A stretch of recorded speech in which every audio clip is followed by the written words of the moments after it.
Welcome to the Thinking Tackle podcast. Now, if you haven't already, please subscribe so you don't miss an episode. Today, we are joined by a man who I think is a bit of a creative genius, artist, writer, big carp angler, designer, and John Hannent, the man who designed the Korda logo, which we are surrounded by here. Yes, it's nice to. It's I didn't nice know to that. see it. Did you? Yeah, I didn't know that. yeah. So I first met your dad. Wow. Yeah. Talk us through that, mate, because obviously that's a lovely way to sort of perhaps not introduce to your fishing background, but certainly There's not much to talk about in the fishing background. There really isn't. No, people will be turning off, mate. That's not true. Anyone listening, that is not true. How did it come about then, mate? It's back in the day. I'd started to do the stuff for solar, and it'd gone very well. The showier tackle and sharper carper stuff, and we were going to. It was Creamfields or Homelands on the train, and there was a load of carp anglers basically, and Danny Fairbrass was one of them, and I knew of Danny through the press, etc. And that was the first time I'd met him. The first thing, and I hate me for saying this, I was just struck by the enormous arms he had. He must have spent all of his time on weights at the time. It was like, Jesus Christ. I'd only focused on the glasses, really, hence the logo. But I met him, and I was probably in an advanced state of refreshment at the time. And I said, yeah, I could do your logo, etc. And as he always was, he was up for it. He said, yeah, come in. And when I came in, your father had just started. Wow. And so I came in to see Danny, and I saw Damo. And it started there. I'll always do 3 ideas for a logo, and you get to choose, or you precipitate it from those 3 ideas. And I can't remember any of the other ones. So this was obviously the way to go. John, you should have kept those, and because framed, they'd be hanging up around here somewhere, probably, wouldn't absolutely, they? Yeah. they would. I'll find them and sell them to you. Yeah. Mate, Damo would 100% buy those, so wouldn't he? Yeah, would as well. He might have a deal. yeah. So what? Let's backtrack slightly. You're a designer. You were a designer, John. At that point, how did you get to the point when Dan was willing to employ you to do this? I'd left, to cut right back, I'd left school, gone to art college because the only thing I could do was draw. And I'd left art college, got the job in London, or worked in London, and then worked for an agency, worked for myself again. And when you're a fisherman, it's like a limp, isn't it? There's something always there trying to grab you into fishing. And through Tim Hodges, if you can remember Tim. Yeah, used to work with Tim. Yes, exactly. And everyone's worked with Tim. And Tim had the job of doing the solar brochure, which Tim, being Tim, had delegated to me. And because I'd met him at Lequy previous to that. And I was already doing a little bit of work for Lequy and odds and sods, and then I started to work for Martin. And it was time. There'd been all the Beauty and the Beasts ads and stuff like that, and there'd been humour, and did ask me to do some advertising for him. And when we met, we got on great guns. We started going out, and you start to think, well, rather than saying this is a really good piece of gear and all that crap, it's just to actually talk to people on the level. Yeah. Which is the secret, really. And so we brought out ads aimed at the market that we knew, as opposed to the buyers of specialist fishing tackle. We've got some of those original and might I say the sort of iconic. Lots of people who were reading magazines in the 90s will remember these, John. And talk to me about the kind of the environment that I mean, it was the loaded era, wasn't it? Really, the lad mag era, yes. I suppose. And were you trying to include some of that in the work that you did? That was exactly what we were doing. Yeah. It was largely socially, it was where we were at. Yeah. And and it wasn't all about carp fishing. There was a lot of going out, socialising, everybody knew each other. And just to try and bring that into it.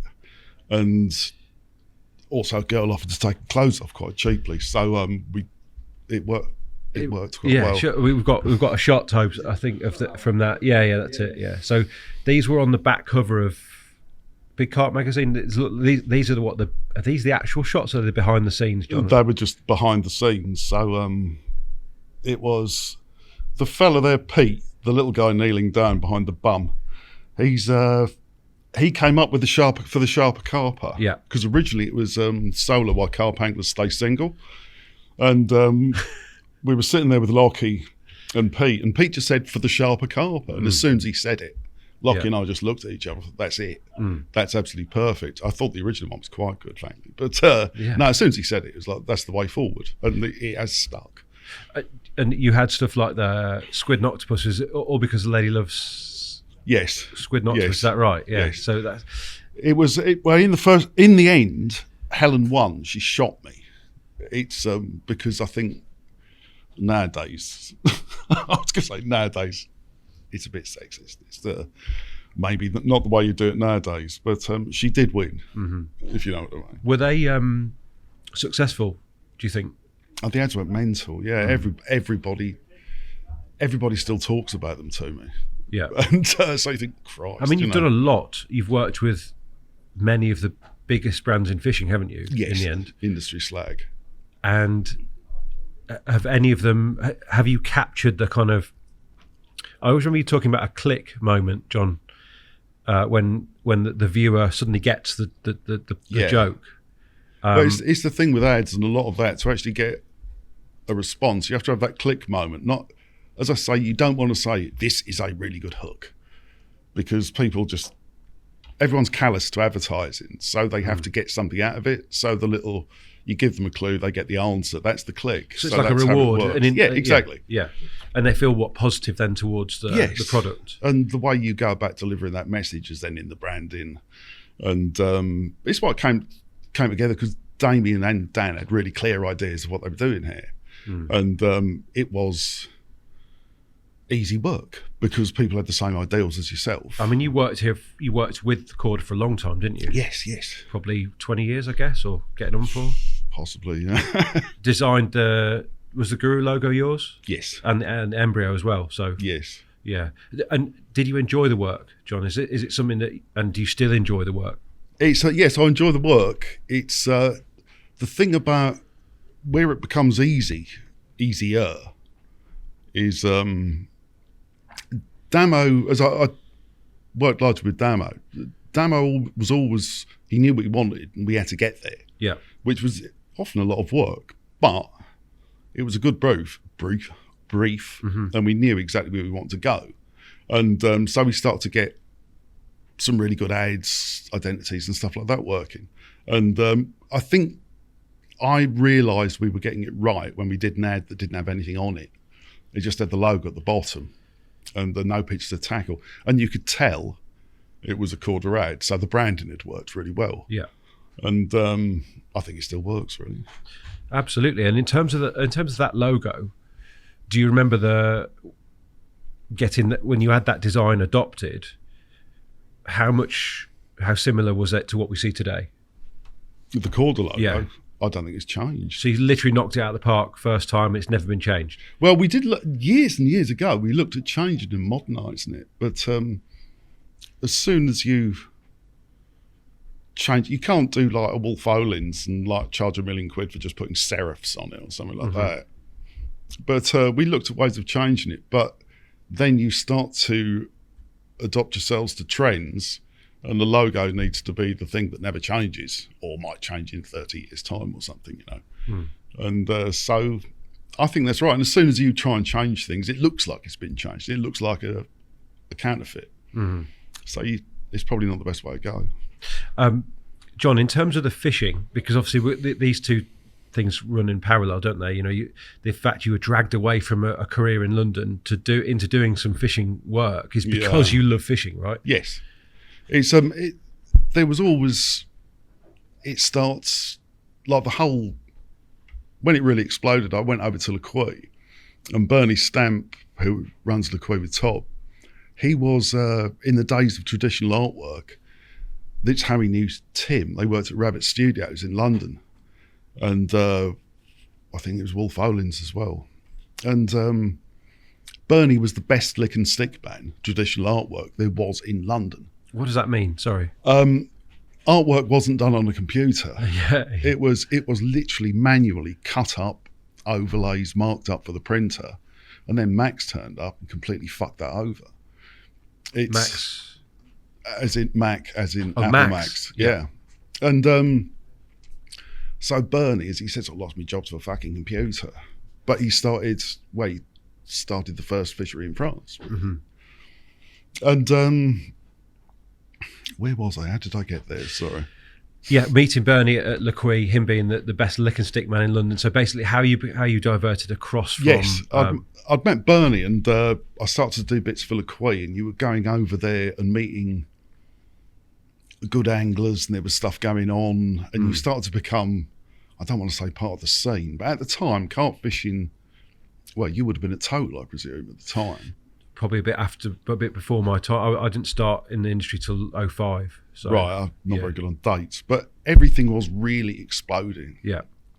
And I think you could actually you could fuel the market. So you didn't almost advertise to the market. If you were bringing out gear, you were expanding the market and thus making the audience bigger. Yeah. Because I think it was exploding that quickly. And I think here they were some of the first to realise that there is the audience out there, because all of these things are taken with a pinch of salt. But I think Korda were one of the first companies, to know there was an audience out there, and they were bringing out specialist items of gear that you think, oh, that'll never sell. Bosh, gone. A good gear, but absolutely, it's there were people there to take it, and I think that was a lot of this, and funding that market, and which in turn grew it. Yeah. In terms of your own fishing, John, let's talk about. Let's go as far back as we want. You're Norfolk born and bred. Yeah. A lot of the stuff we're going to talk about today is Norfolk, and I actually think it's one of the most interesting scenes that we've got in the UK.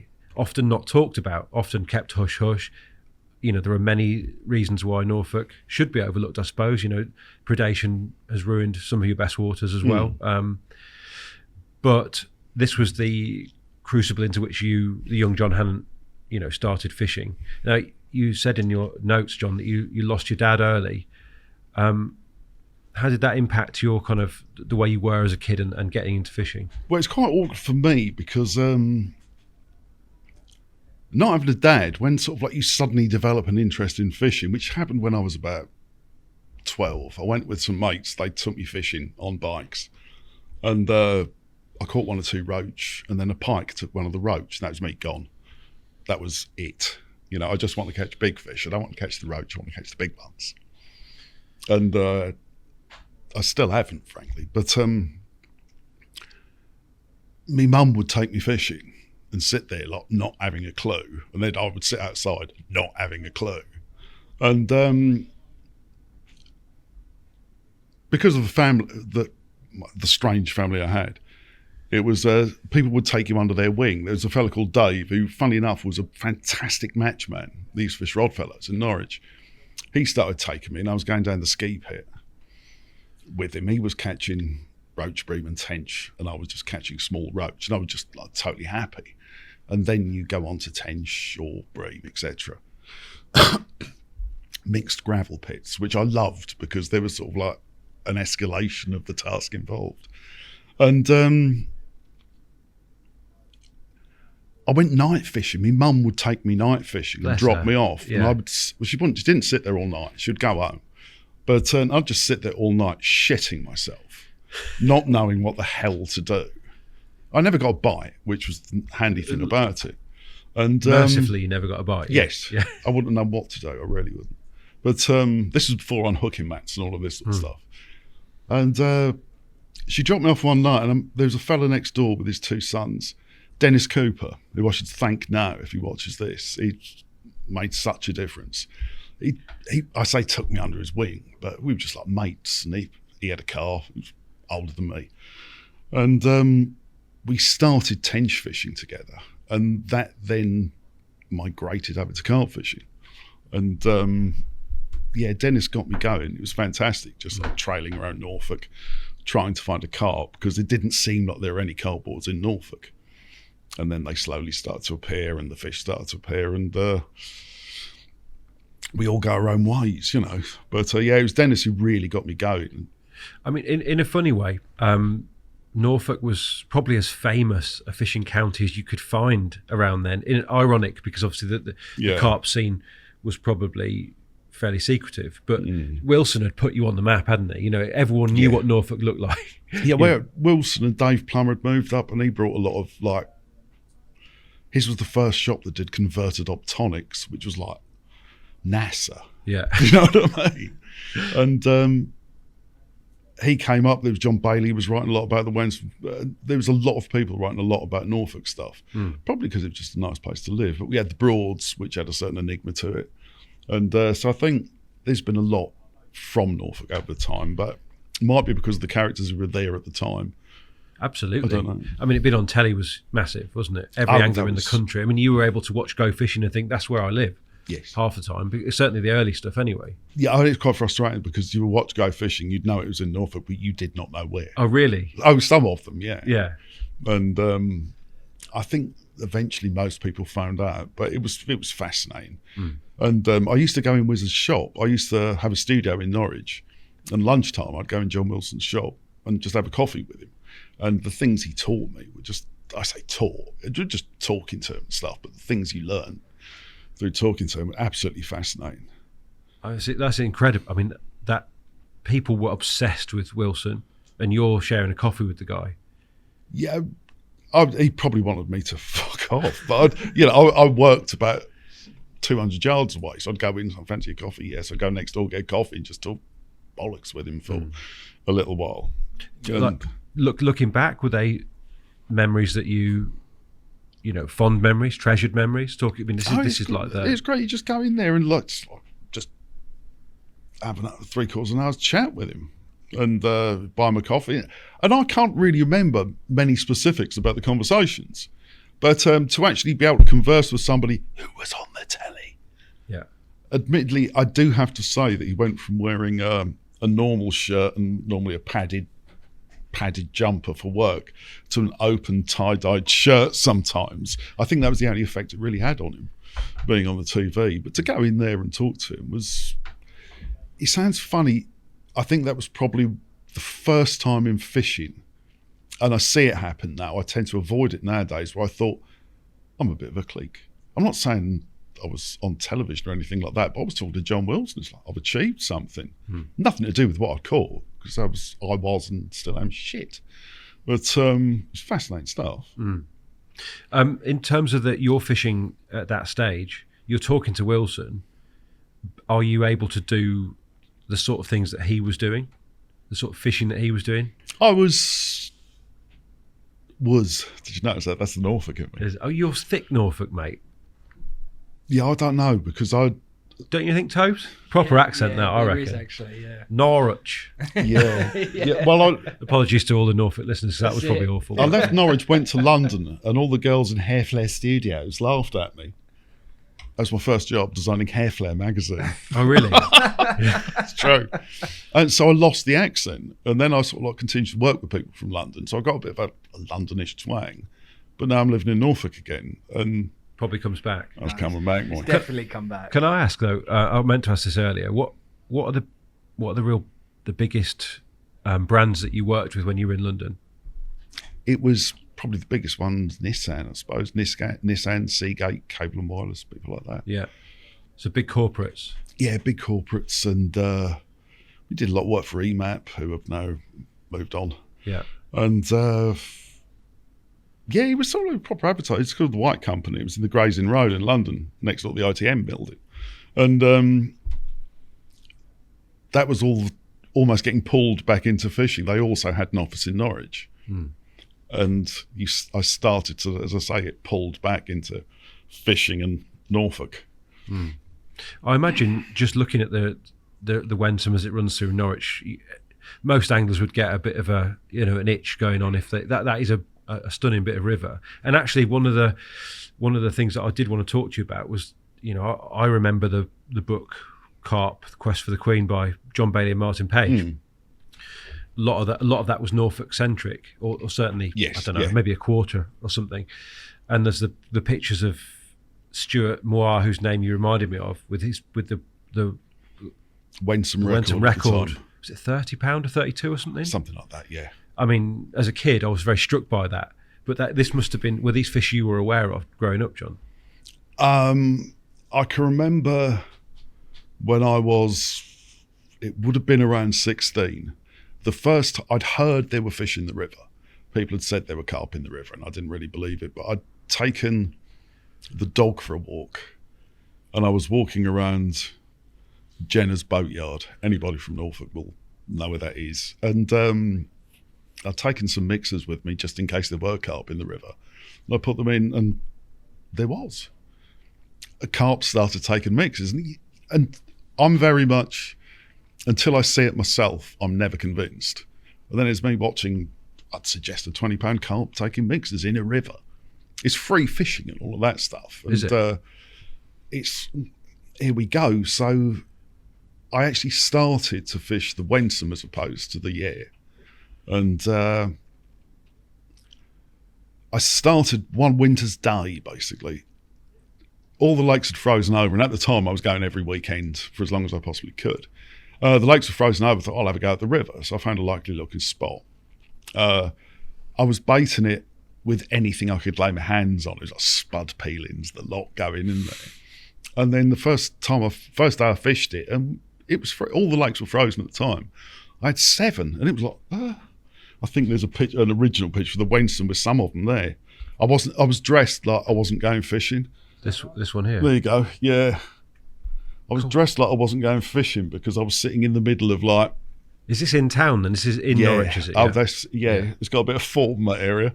And to catch 7 carp in a day was just sensational. Right? Just incredible. But it's like suddenly you've got freedom. You're not on a day ticket. You've got rivers and you don't know what's going on. So suddenly your fishing just expands massively. I've got all this to explore and look about in, which was lovely. And once you realise you can catch them, you tend to keep on catching them. I mean, you had the most positive sort of reinforcement from the off here, like from your very first trip you caught carp. So yeah, there was none of that lead up. Can I do this? You straight in. Yes, but I'd not done the French bit then. It was after that I did the French bit on the rivers, and then came back and there's another one. It's maybe fished like amazing hair at this stage. I wish I still had it. Beautiful locks. Look at those. I really wish I'd still had it. That's another Wenton fish. Yeah, that's a Bob Church as well. What, the suit? Yeah, it took half an hour to get going in that thing. It's that's a mega one as well, though. Look, lovely mirror. Most of them were absolute stars. They were all gorgeous looking fish. A lot of scaly ones. And over the years, there's been a lot of. I say a lot of. You see more and more fullies, but I think while I was fishing it, they bred back to commons. Because there was this initial stocking from the Helsden Fish Farm, plus other fish that flooded in. And that stocking then bred back to shoal commons, which when I stopped fishing it about 12 years ago, I was just catching loads and loads of £11 commons. But they seem to have gone as well now. Really? Yes, there are small isolated pockets of fish. If you look hard enough and long enough, you'll probably find one. But there's not many left now.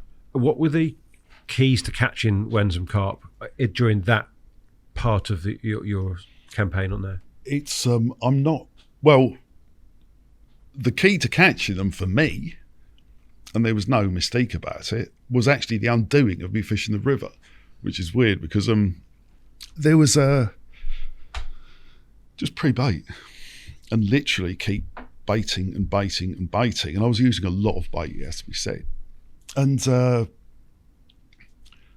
was all well and good. Eventually, you'd see the pyramid work and it would work every time. But then... So to explain, that's you're inviting everything to the party, other species included. Yes.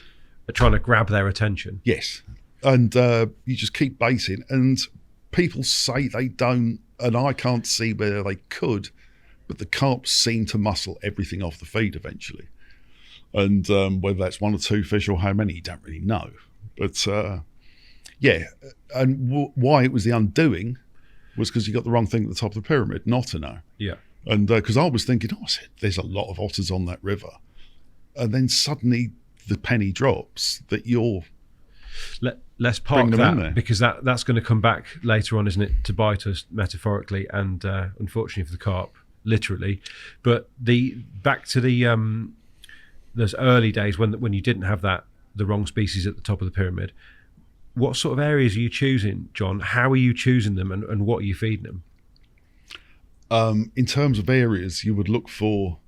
I did learn the Wensum. I probably fished the Wensum for a couple of years really, and realised that you could actually turn up there overnight, having not pre-baited, but go to certain areas and have a good chance. The year was very different because it was a great deal bigger, and I started to use bait basically, and just bait and bait and bait, and then you'd fish it. It was strange. It's worth me telling you about when the fish first turned up on the first baiting. It was quite a funny story. It was Nick Hellier and Spug had come down to mine for the weekend, and we were going to have a weekend's enjoyment. And we'd gone out the first night. It's a long story that I won't go into, but it involved me sleeping on a graveyard, and I think we stole a boat. But it was... we'd got back to mine. Spug had gone to bed. Nick and I had gone and fished in the garden. This was when I lived by the river. And it was just like children fishing. I think Nick probably had half a loaf of bread on size 18 or something in front of him. And I think I had something like a carrot or something. We were just like sitting there like, just to be holding fishing rods. And we were sitting there, and as I say, we were sort of like feeling it by then. It was first light and stuff. And Nick said, a lump of wood now turned over in the river. I thought, what? I'd never seen a lump of wood turn over in the river. It's flowing, but it's not the rapids. And I just thought, it's full of shit.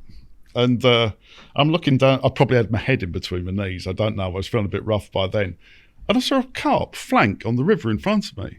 I'd moved into the house. I'd been there about 4 or 5 months. And I'd been baiting the garden with maize for 4 or 5 months, as you would. Before the furniture moved in, I was throwing stuff in the river. And as you luck, you happen to be sitting beside Nick Hellier when they turn up. And we were going out that night. And I don't know whether we caught the first.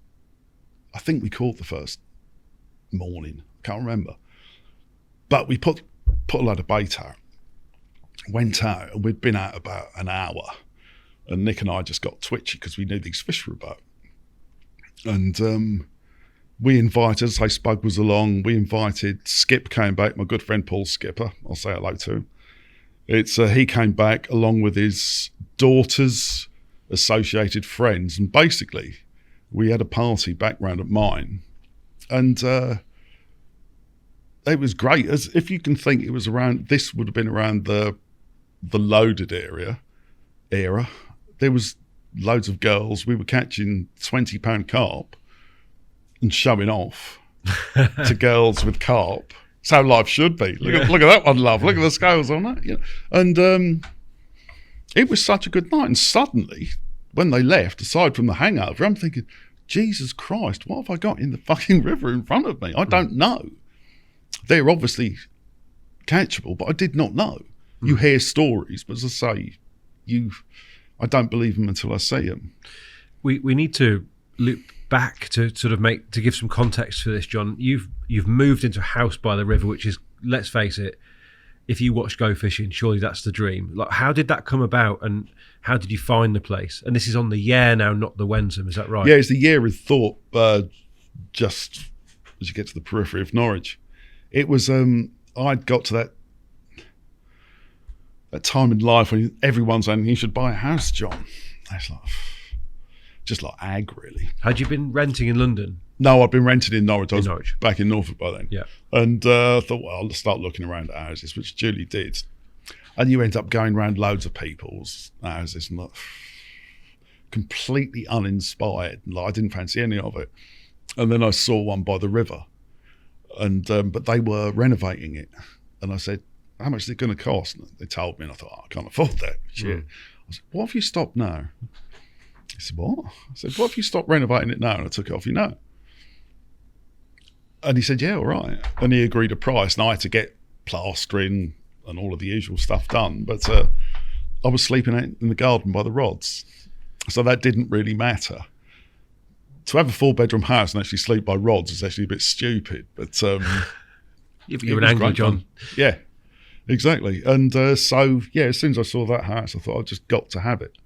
And just my house, well, probably jumping ahead a bit, but it was like when we started carpology, we were based there or at Joe's or Rob's. And we even caught fish I even caught a fish to order once when we didn't have anything on the cover. And it was ridiculous. But that was the fish that went on to become the big one from the year. Right. And which is strange because it made the cover of Carpology 5, I think it was, when it was 27, 28. I think we got that shot, didn't we? I think. I don't think you've got that shot. But the party fish, is that the same one from the... No, the party fish I never saw again. The interesting thing about the party fish... But that's from the party with Nick and the... Yeah. Yes. Let's have a look at that one, Tobes, because we've glossed over that one. That's a mega one still, isn't it? Yeah, that was sort of like the first big fish out bit. The interesting thing is we were watching them from this viewpoint from a garden, and these fish were filtering about. And there was this one what we caught that Nick and I thought, I think we were looking at life through one eye, both of us then. It was we put that one at about 22, and I think it was about 27, 28. Mm-hmm. And but there was a zip linear with it that we put at about 32. Right. That was the burnished zip linears, the really lovely ones. And I was like, what the hell is that? You know, you're suddenly seeing what you put to be at 30. And I saw that same fish from New Mills Yard where the Stewart Wildfish came from at 33 pound, but absolutely spawned out, completely rinsed. So I hate to think how big that one could have been. And if it was ever caught. Yeah. I certainly never saw it again. So when you got the house, were you, how deep did you go with investigations as to what these fish were, where they came from, how big they got, if anyone else knew about them? It's all hearsay, and I think there's a certain etiquette about, like, I've never liked to ask too much. It's sort of like just go and find out yourself. Was it more exciting that way as well? But there's no one to ask. It's not as if you go down the river and you see another carp angler. And if you did, you're not going to say, hey, anything? Yeah. So you're just finding that for yourself. But there's a lot of freedom with that. I was just like getting in a boat, just going down there, having a poke about, and just getting totally absorbed in my fishing. And was it a stroke of luck that the carp found the area at the bottom of your garden to be acceptable, or did you just draw them in with food? I just draw them in with food. That is the whole thing. As I say, I think eventually you looked for areas to fish that would be, there was holding areas and there was passing trade areas. There was one area that I had a great deal of fish off, but it didn't start until I've been baiting it for quite a while. And I caught a lot of fish, but then as soon as I stopped the baiting, they went. Yeah, so they didn't really want to be there. No, but it was always baiting, and as I say, the pyramid thing. And I'd use a lot of bait.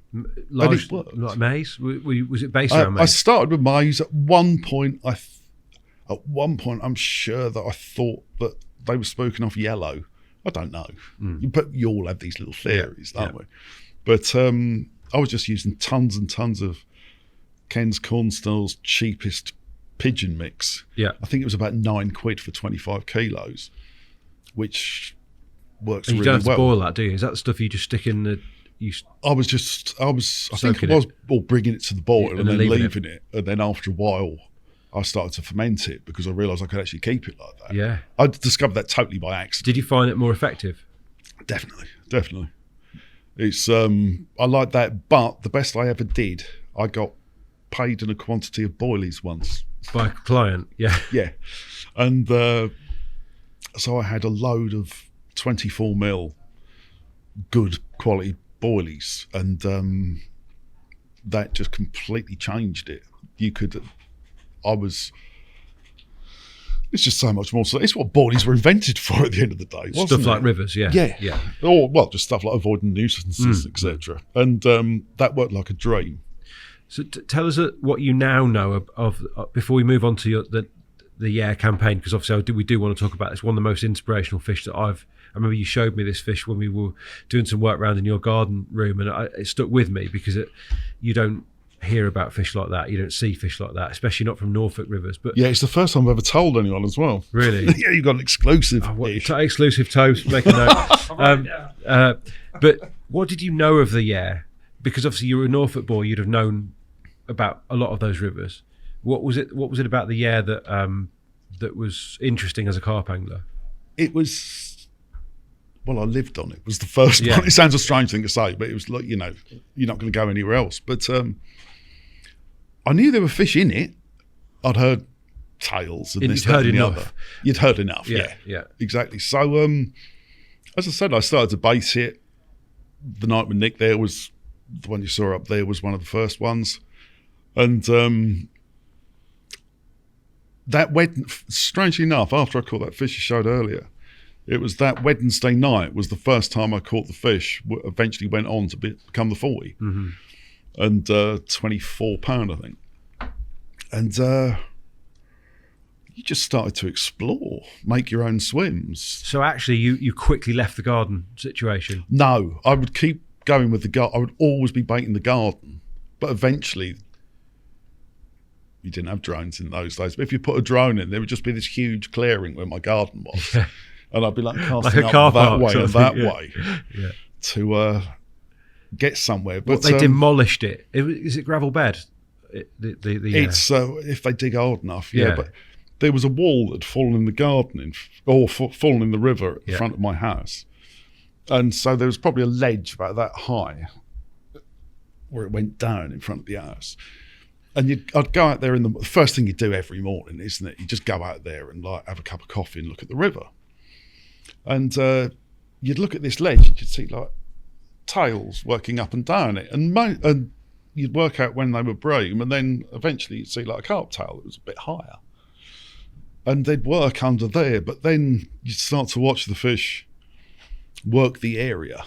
And it's a strange thing to say, but there was one or two mugs in the river that I caught a lot. They'd always be the first ones. And I did see one of them come in, have a nose about, go to the middle of the river, jump, and then they all came in. Right. That had to be a message. It's just really interesting to watch them and see them doing things like that. And obviously I could do this as much as I wanted to. Wander down with a cup of coffee in the morning and watch them. Yeah. And you just literally go down, the mains was always there, or stick a ladle full out and just see what happens. It's fascinating to watch. Every now and again, though, it's there was definitely, like I say, an A team. They might not have been the A team. They might have been the C team. I never got to meet B and A. It's but there was definitely one group of fish that was. It seemed to be the larger pack of fish. But then you just get all these nomads turn up and just strangely, where did that one come from? And like. You catch a simo, an obvious simo. Where did you used to live? Is there one? Did you put a simo in? There was. There was. I think there might have been a simo in there. Just backtrack quickly. Is that I've been searching? Is that the shot you were on earlier? Jesus Christ! How did you find that? It's his job, look. It's his job. Bit of googling. Is that the right one? Yeah. John, that's the one. That is the one. Let's throw that up. Yeah, man. Proper. So, what number is that? Number 5. Yeah, so you'd barely got going at that point. No, it's only sort of like, I don't know how long I'd really been fishing there. I think I've probably been lived there 2 or 3 years by then. Yeah. And Joe and Rob had come round. I just had a 17 out of the river. And they came round and we said, what did we put on the cover? Has anyone sent us anything? And obviously, like, 5 issues in, we're like, no. And is anyone talking to us? No. Have you got any money? No. Beep. Yeah. What's this? And it was that one. And it was like, what an absolute touch. We've got something to put on the cover. Is that your one and only cover shot? I think in the angling press, yeah. Yeah. I won't ask. So sorry, we're going to talk ology shortly, but let's just stay on the. No, it's fine, mate. Stay on the Yare for the minute. Can we talk about I suppose, why the hell you ever moved from that house? Because when I came to you certainly weren't there. And B, did you then go back to the Yare years afterwards? Oh, there's the Simo look. So that's later on, John. This is that was a bit later on, yeah. But is this when you returned though? You said 12 years later. Did you say it was as much as that? When you fished it, because obviously the big one was much bigger by then as well. Yes, it's I probably fished it for about 15 or 16 years. Did you? Yeah. You were in that house for 15 years, were you? Or? Yes. Yeah. And well, it was I was in that for that long, but and then when I moved, funny enough, I got another house very close to said river, and that was when probably the fishing got a bit better because I was travelling further and possibly in better areas. And you've got a boat at this point, haven't yes, you? Most of it was from the boat. We've got a mega shot of the boat. I think this one, I've seen this picture before at your house as well. I just love it. In fact, you probably put it in a magazine, I think. Maybe this one. It's just such a great... yeah. That is living the dream for so many. In fact, lots of anglers have followed this since. This is not one of the new gen bivvy boats, is it? This is going back a bit. The interesting thing is I've always liked boats and buggering about with them and stuff like that. And I had one aluminium, but as it lived in the river, they get electrolysis and it pits them. So basically, I ruined that one. And so I got myself a sea nymph. And because the Pike boys in Norfolk, they know a lot more about Of course they do, anyone. Yeah. And they were getting the pram hoods stuck in the front and the doors. So there's a lot of bivvy at the front, proper mattress and stuff like that. And I put the rod pod on the back. But if possible, I'll normally hop out on the bank. And it's why I like to use a brolly, because there's the only thing you can actually get into the bank with off a boat. Got you, yeah. So you sort of push the nettles back in one go. Exactly. Yeah. I know, but I don't. I almost want to believe you were living on that boat, John, in the middle of nowhere. I do spend a long while on the boat, and the strange thing about that shot, there's a sling in the edge. There's a few things here. There's a sling in the edge, but also it's massive. The river looks huge. It is quite big. I think you're looking down it a bit there as well, so it looks a bit wider. But it's got to be. It's probably about 70 yards wide at that point. That's a big... I mean, when I think of Norfolk's rivers, I do not think of them being like that. Yeah, I think it's 15 feet deep as well, so it's sort of like there's quite a bit going on. And how far is this shot from your house? Well, the original house, this is probably about 7 miles down the river. Right. Same group of fish, though? Could they access this? Oh, yeah, definitely. Yeah, same fish. How far are we talking between locks on there? You don't really get locks. You've got the sea, and then it goes all the way into Norwich. And the first one it hits is Newmills Yard. I think we've already discussed a couple of times. That's Newmills Yard is the it's upper the end end of the tidal. And you were on the tidal, were you? Yes. Your house. Okay. And what kind of effects did the tide have at that time? It's well, when I started fishing, it absolutely fucked you up, because I woke up in the morning having done the usual. I'll fish by the water. Woke up in the morning thinking I've pissed myself. The tide had come in and was just at the bottom of my bed sheet. Right. And it was like shit. And I still had a boom 80. Well, I had two, and I can remember seeing I'd woken up and looked over. I was with Skip again. We used to get it wrong all the time. And I'd woken up and I thought, there's a boom 80 in the river. Why is that? At which point I thought, have I pissed myself? Oh no. I was literally laying in water.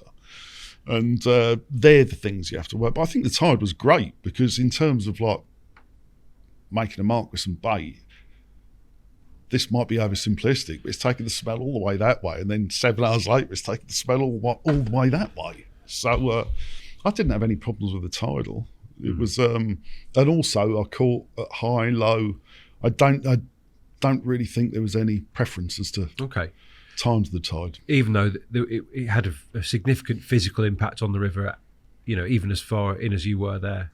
Yeah, the tides seem to be a lot worse nowadays through global warming. But right. There's a lot of salt tides now, especially the past 10 or 15 years. So that's when the salt gets brought right in, is it? Yes. And it wasn't happening back then? Not really, no. Right. Would the carp have tolerated that, do you think? I don't know. I really don't know. I'm told they can survive in brackish water, but I've never done tests. But back to that shot, because I just think there's something, if you were to try and sort of capture what that kind of pioneering spirit on a river in a lovely part of our country would look like, it would be something like that shot. I'm glad you said that, but I Is think it early morning, John? I think, that one? yes. I think other people had pioneered it before me. It's I'm not saying I was the first or the last or whatever. But the interesting thing about that, I was saying earlier about holding spots and passing trade spots. That was a passing trade spot, and that picture was taken about 2 years after I'd baited it and fished it. Yeah. But the strange thing is, you know, when you've got two tiger nuts on a hair and they've just gone into something as hard as a diamond, and I was taking a shot there. So I just turned up for the night and I thought, well, I'll take some of the boat while I'm there. Funny enough, what we were talking about earlier, actually take some photographs. And that's why I had a decent shot of the boat. But I'd flicked them out just to make this photograph look all right. 2 of these rock hard tiger nuts was the only 20 I ever caught out of that swim. Really? Yeah, 20 pound common. Those rock hard tiger nuts have got a good track record, mate. The amount of people who find rigs at the bottom of their bag, put them out and catch. Yeah. Mental. Strange something going on there. What they can smell is just Well, crazy. Years ago, it's not that I really became part of my fishing. I saw a carp, Swangy Lakes of all places. I would have only been about 18. There was a fish swimming up and it was turning around this rock. And I thought, I'll have a go for it. And I had a tiger nut on a float. I never float fish because I'm shit at it. But unless I'm trying to catch live baits. But so I just flicked this float, nestled it down beside this rock, and the fish came along. And for some reason, it went out that way. Whether it knew I was there, I don't know. And then it came straight back and just took the tiger nut.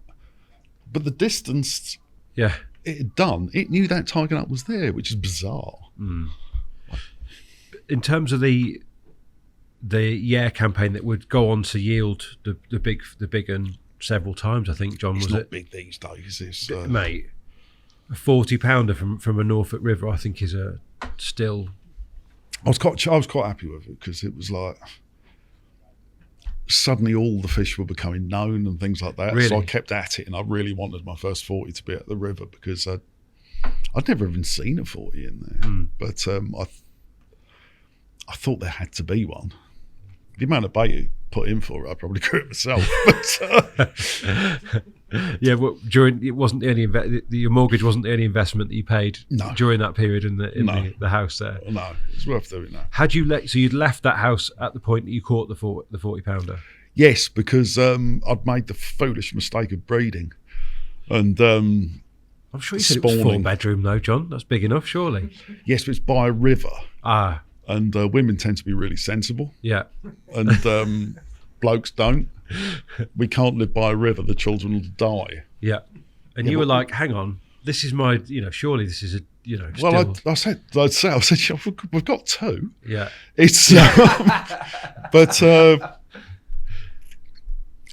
we moved away from it. But we stayed in the Yare Valley, so I still had access. But now there's no slipways hardly to get on the river. Really? In Norfolk. It's so I have to travel miles to go to a slipway nowadays, which is an absolute pain. But I stayed near the river. So talk to me about that, the campaign that led to the 40-pounder. Where were you concentrating? Why had you chosen to concentrate in the area that you did? And what did you do to sort of to start catching again, if you like? I did the same as really, but this was when I did it with a quantity of large boilies. Yeah. I knew I had good access to. I knew where they were going to be in the summer. How did you? Where's this? Just many years of knowledge. Just what I'd heard previously and looked. I'd started looking 2 or 3 years previous and seen them there, and so I had a rough idea of where. So when you see fish in the river in the summer, are they held up in slack, in snags? To be quite honest, the only way I used to see the fish, you very rarely saw them. Yeah. Unless it was in the shallower water like where I lived. But when you're talking about 13 and 15 feet of water, you didn't very rarely see them. But you could go out at night and if you lamped the edges, you'd pick them up. Really?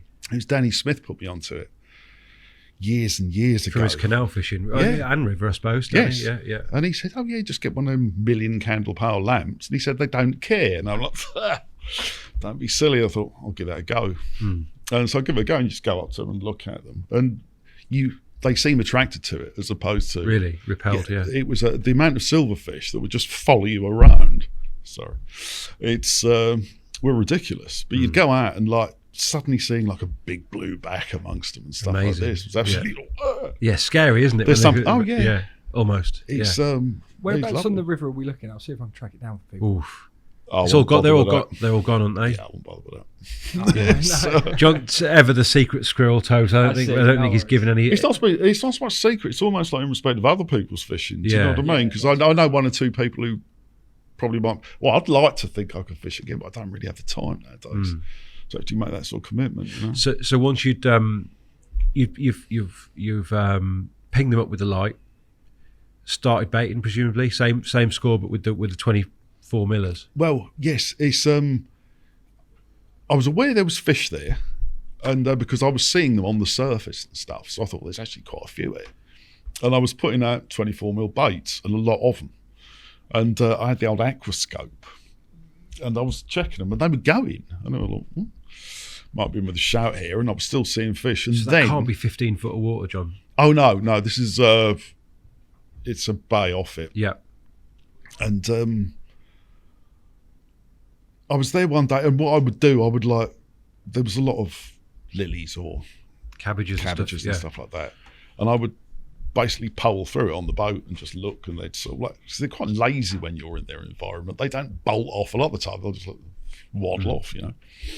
And I was going around, and I was seeing a lot of 11-pound commons. Thinking, this don't look good. And then, sure enough, I just saw one big fish, and I thought, that's big. And I don't know whether it's my mind's eye filling me in, but I think it was the 40. Must have been so exciting that moment. A genuine river big un, mate, and you've clocked it. Well, I'd seen one or two before, like 30 pluses and stuff like that. There was like, they were often nomadic. There was a fish that a good friend of mine, Fat Jason, he's not fat, I should say. It's a fish that he caught that I think 28 pound, and I saw it once near my house. Saw him catch it, never again. It just disappeared. But what happened to all of these fish? You know, I love to think that somebody else somewhere else is catching them, or they've been eaten by others. So you after you've clocked the bigger in this bay, what did you do? I was putting out bait. I just kept baiting it. Worked out exactly what I was going to do. Went down the start of the year. There was a couple of other people knocking about. It was like awkward, and it was all right. It's like. I kind of imagine you're in the middle of nowhere here, John, but is that not the case? Yeah, there was another fella in a boat. Yeah. Who I know who it was now, funny enough. It's nice fella. But the first night, because I used to fish pike drop-offs in the boat rather than bobbins. And the first night I had 7 11-pounders or thereabouts. And the next night that is an endurance test, surely. Well, the thing is, this was the previous boat to the one you saw. Remember the old aqua beanbag mats? Yeah. I was curled up on one of those. Which isn't big enough for you, John, is it? Thanks a lot. It's but being an unsuccessful fisherman, I was thinking, well, if it gets wet, I'll just turn it over. Yeah. You're a bit fucked for sides after 7. Yeah. And so I spent that day sitting in the boat, just like drinking warm lager, waiting for the night again. Rods are out, but nothing ever happened in the days. And the next night I had 6 11-pounders, and then I had another one. I didn't notice anything different in the fight whatsoever. Nothing. Just scuffled it in because there was a lot of cabbages and stuff. Went to lift it out. I thought I was caught on the prop. I'm sure loads of people have this story. I thought I'll go and lift it out. Leant over the sides, and the head torch caught. Oh, for fuck's sake! It's him. I didn't know what it was. Yeah. I didn't have a clue. It's just a great big carp. You see, that's all a lovely folded flank, you know, and that's the bit that always gets me. And I pulled it out, and I thought, fucking hell. I didn't realise it was a fish I'd caught before. I didn't actually realise until I was, you know, when you're looking on your computer screen, you're thinking, it's that one. And it's I finally got it out, and I thought, shit, wrapped it up in sacks and everything, and just zipped to the closest bit I could photograph it. Done myself takes really, really badly, as you do, and put it back. And after that, I had a bit of a red letter session just after that. I had a couple of 30-pounders in the morning, and but I think it was around then. I moved on to somewhere else after that. It was when I started to see the otters, and I thought, hang on, this is coming to an end. We'll come on to that, but I want to have a little look at this. So you're now tucked on the bank with this. I mean, I think that's a phenomenal carp, mate. I honestly, look at its tail, little round tail. For those people who are listening to this, how would you describe that, John? Well, the tail, the whole fish. Just a big gnarly mirror. It's really ancient looking, isn't it? It's ancient looking. It was a very nice one, and you know it had some history. You know, it probably come all the way from Itchingham, I believe it was, where they originally went into the Heldon fish farm. So this could have been one of the sort of original. I think it probably was. Wensum fish. Yeah. Well, they seem to be the clutch of the larger ones. They seem to have certain traits, and this one had all of those traits. But you're saying about the tail. The tail has actually been trimmed by an otter at that point, but still relatively round. And I think again, because it's on such a big screen. You know, I can see that there are tons of little starbursts on there, and gnarly sort of, pattern on the skin. Strangely, over the years, I probably watched that fish more than any other fish in the river. Yeah, 7 miles down the road. So it's strange. He was a regular dining, had breakfast. He was a regular in Norwich. Yeah. He was, and it was a real pig as well. He was. You'd see him go down, pick up a mouthful of boilies, come, and they're all dropping out of his mouth and all this sort of stuff. It's why an idiot like me could catch it. I mean, mate, magnificent. The first time I saw that, I was blown away by that fish, and the fact it's from the Norfolk River, like sensational. Well, the strange thing is, the first time, not the third time I had him. That sounds terrible, doesn't it? I should have red carded myself well early, but he weighed. I put him down at 35, but somebody's gone on to be a friend of mine now, Colin. He caught the same fish around the same time, and he caught it, and it was like 38 or whatever. And I always thought, well, I weighed it 35, 38, whatever. And I was like, he's probably put a bit on there. But the strange thing is, and I've said this to his face, several years later, I weighed my luggage to go abroad on said scales. And I said, oh, they're all below 15 kilos or whatever it had to be, and they were all over, and I had to pay for it. So I do actually wonder what it did weigh at that stage. What that was when it was 30. Same fish, yeah, it's 35, 38 somewhere. Had you changed your scales at this point? No, I just made up the weight of that one. Yeah. But you carried on fishing it, John, and did you much longer. Did you contribute to I think the worry was that I think you thought you might have ended up killing these fish. Yes, it was just, as I say, there's the wrong thing at the top of the pyramid now. So you pre-bait and you're attracting in otters, essentially. Yeah. I don't know. I think they're fairly nomadic, but they're obviously going to go to the easiest available food source. And I was seeing a lot of them. And I thought, I'm probably the easiest available food source here, you know. So you took the decision that actually, I'm going to stop. You know, you've loved that river, you've fished it for 15 years or whatever, and you're... It sounds strange, and I sound a bit old saying it, but it was hard work fishing the river, because you're not just sort of hopping out of the car with a rucksack and a thing. You're launching a boat, you're getting the boat down, though you're keeping the boat, which, when you're into it, is not a problem whatsoever. But when you stop doing it, you think, shit, that took a lot of work, you know. It was like there was some spots there, it would take me an hour and a half in the boat to get to from the old house, and I was pre-baiting every day. And wow, that's effort. Yeah, and I mean, those fish were great in their own right, but I think I've always admired Norfolk carp. I think many of them have kept quite quiet, John, over the years, but some of those scalies, mate, I think have been some of the best fish that England has produced. And I know that you've brought some pictures, or you sent some pictures of some very, very special carp from actually a little bit further back, probably, or was it around the same time as the original campaign? It's when I started on the year, I was fairly active in my fishing. I was doing as much as I could, and I was single, so I could. Yeah. And there are people. Please don't think because I'm sitting in front of you, I think I'm any good at doing it. There's people who caught far more of these than I have. But there are quite special fish knocking about. And there's because when I was growing up in the carp fishing, as it were, there was not many fish in Norfolk. You know, at the time it was like, I think there might have been 3 or 4 30s that we knew about, and probably as many again that we didn't. And now you've got that many in a 2-acre puddle. Yeah. Which is how much it's really expanded. But I can remember years ago, back to the days when my mum used to take me places, or if she was going somewhere, she'd let me see something. Table number 3, which was a very good carp water in Norfolk, not very lightly stocked, and but it also had big tench in it. 1 or 2 big bream in the early days. Dave Plummer actually did a lot to publicising it in the early days, and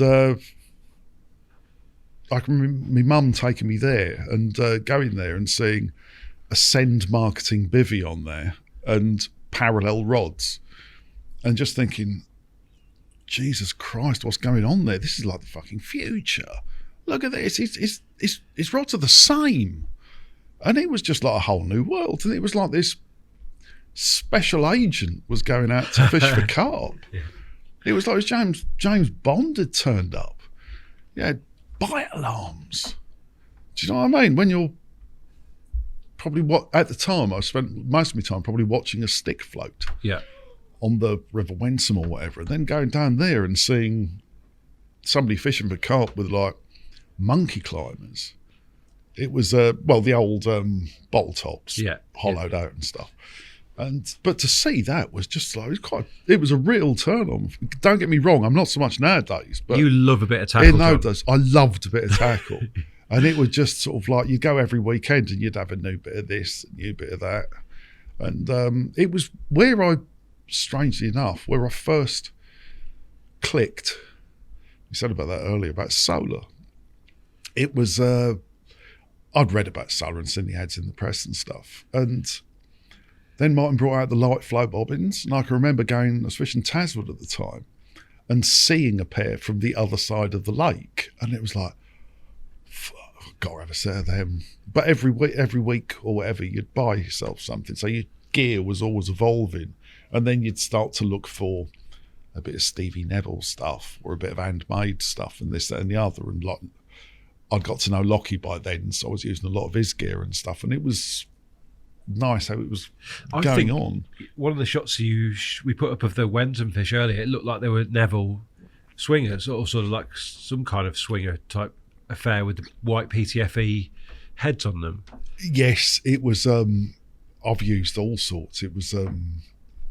I can remember, it's interesting how things have an effect. Like years ago, this was in the old Taswood days. Not that one, Tobes. That's this is evidence though of John's tackle. Oh, apologies. No, it's not. That's fine. What we got? So the eagle-eyed will recognise this from an advert, John, won't they? They probably will. That was used in one of the mainline ads. Strike when the light goes out. That's the one. Yeah. That's the one. Yeah. It's. To be quite honest, I wasn't using pop-ups, but I think Kev will let me off that one. It's that's the corner of the cut on the Yare, and I had no end of fish from there. Really? So it wasn't just for the shot, this was a good swim? Oh, that was a good swim, but the interesting thing is that gap there was all there was of it. I'd just had the slot to put the rods in there, and you can see where it was, and just tucked away. Nobody ever really knew I was there properly. And now it's just been completely flattened by river gypsies. Really? And it's done in, really. I bet that must have rattled the teeth as the trains came over there. Well, the very, very first carp I caught out of the year, I had a 22-pound common. And after I'd caught it, that was a strange one because we thought it was an otter because it fought. I think if they've not been caught before, which potentially hadn't, they don't actually know how to fight almost. And this just waddled around on the top all the way in. And I was sure it was going to be an otter. And then when it came in the edge, I was the skip. And it was like, oh, it's a fucking carp. But after that, it started to rain and I hadn't taken a brolly. So I slept under the bridge. Right. And the first thing I knew was a train going over me about the distance that ceiling is away. It's the only time I've ever woken up screaming. It was not a good night. Not a good night. Tobes, the actual shot was there one as an upright of him in his Bob Church suit with holding the Wenton fish.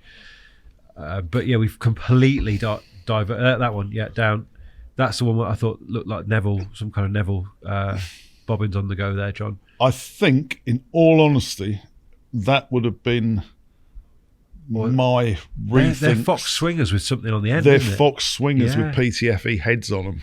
Right. I love that making your own tack. Yeah. I always used to love making your own gear. I'm shit at it, and I always get air bubbles and pubes in paint, but I like it. You know, it's great. All that was what attracted me to carp fishing, the fact that people on the tackle front were just inventing things, Yeah. and things were changing, and that was just a lovely thing to be involved in. Seeing how every week it was like, oh, there's a better version of that, a better version of that, you know, which I really enjoyed. Apologies to Steve Neville because, you know, they're probably not quite to his standard either. No, I do have to say that I did invest in a set of Stevie Neville's alarms, alarms Yeah. and Bobbins. indicators Yeah. not long after that. Yeah. And His were better. I can't say that. I can't say about anything really, can you? You can't say, oh, his were better and stuff like that. It's they weren't as Better than your handmade jobs. I thought they were very good. They weren't as complex as my homemade jobs, put it that way. Anyway, right, we've gone on a huge tangent. Let me pull this back round to Norfolk mirror carp of the leany variety. Of the leany variety, yeah. But, Allegedly. yeah, are they leanies? I think a few people have said just recently, sort of like anything is a leanie nowadays. If it's got scales or no scales, or it's a leather or whatever, oh, it's a leanie. Yeah. It's like red mire commons; they're everywhere. They are everywhere. Yeah, yeah. But it was. We've spoken about it before. There's one or two of the lakes in Norfolk that were stocked earlier, but these are mixed gravel pits, not just purely carp fisheries. You know, you'd get like the ski pit where I started. It's all changed now. It's essentially a carp fishery now. But you'd go on there fishing with the roach, then you'd go to the bream, then the tench, bit of pike fishing, bit of perch, and then I can remember it was there where I saw my first ever carp. Somebody said there's some carp up there, so me and my mate Ian walked up the far end, and there was two commons. At the time, I think we put them at about £70 each, but I think they were about 12. Yeah. Or something like that, but they were the first big fish you ever really see. But there was something nice about almost the better you get, The you bigger get to they fish are. for less fish. Okay. They were bigger, Yeah. you know, and I quite like that rank. Kind of the ranking. opposite to how things have gone now, John. Yes, Has to be said. and I quite like that. Well, it's what You can start off with big and lots of them now. I think. Well, I think in a conversation now, I think some people will, like, at the weekend, they would want to go onto a fishery that's packed full of carp and they know exactly what they all are. But I'm probably happier fishing somewhere where I don't actually know if there's any carp in there. That's the buzz for me almost, with the river that gave you that freedom. So in my mind's eye, half of Norfolk was beautiful little estate lakes that John Wilson might have float fished along the dam for old carp. Essentially mud pits with two carp in them, most of them. Right. And there were various, like, there was your number 3, your ski pits, lakes, there's Ling, Billingford, and all the lakes along the Wenson Valley. And there was the graveyard. So I've heard of the graveyard. Phenomenally difficult. Called the graveyard because it was it was the death of many a good carp angler. Right? Yeah, there was very, very few carp in there originally. It's I fished it when there was very, very few carp in there originally. I didn't catch any of them. And then they started to put stockings in and the fish started to come out. But between all of those waters, there was a few carp. How and why they got in the waters, I don't know. But there was a lot of similarities between all of them. You could see they were the same kind of fish. Like there was like the rhino from Booton and the long from number 3 were fish that looked very, very similar. They all seemed to have come from the same stock. Whether they did or not, I don't know. But they were, as I say, the icing on the cake, because you had like half a dozen fish in these lakes. And they were really interesting. But you don't have to have many fish in a lake for it to become a carp lake, you know. No, not when they look like that. And there's a fish you've sent us called strawberry. Yeah, that was many moons ago from number 3. Yeah, but it serves to illustrate what I'm saying about these carp. You know, Yes. yes, it looks like a leanie. Yes, it looks like it's got age. this was let's have a look at the second capture first in a way, Toast, because for me it's the more impressive of the two shots. Yeah, I mean, talk to me about this fish, John, because for me that is right up there, mate, with anything that you would see. It's number 3. It was, as I say, it was the first water I ever saw a carp angler on, so it almost becomes this mythical water to you. And I shouldn't admit to this, but this was, I'd learned to use Apple Mac for work. Yeah. And I also discovered that I could forge tickets on it. And my mate Skip, who was a printer, I would get a ticket off someone else and say, what's that? And he'd look at it and he'd say, oh, that paper is so-and-so. Tell me what paper it was. Have you got any? Yeah, there's a couple of sheets. Cheers. Go back. I had the photocopier, and I even did the crash numbering in a different colour. So, and then you screw it up, put it in your wallet, and just have to do that with muster. it. Yeah. And you're laughing. So that and its previous capture were both on forged tickets. It's actually, I've digressed. Now I've doglegged. No, I mate. Look at so to those people who are listening, it's an ancient looking mirror. Puts me in mind of Rosie or 3-scale at a Raisbury, that kind of ilk. Yes, I know what you mean. What colour is that, John? I'm useless with colours, but it's quite an interesting sort of. It's always called strawberry because largely, when you look closely at it, it looked like a pensioner's cheek after you've punched them.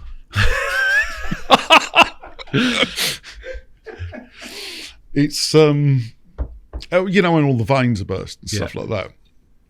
It was one of those, but that was at number 3, and I knew there was 30-pounders in number 3, and I think there was 2 or 3 at the time. One which I think at the time was called Nelson, or probably Nelson, but went on to become the Short. They changed names over years, some of them, don't they?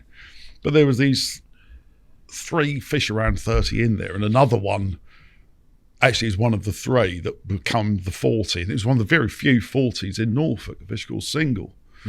And I discovered I could actually catch them on floaters, which was lovely because I could go down there, forge me ticket, nick food off the dog, and everyone was happy. Yeah, including the wallet, which was obviously... Well, very happy, which was full of forged tickets. Yeah.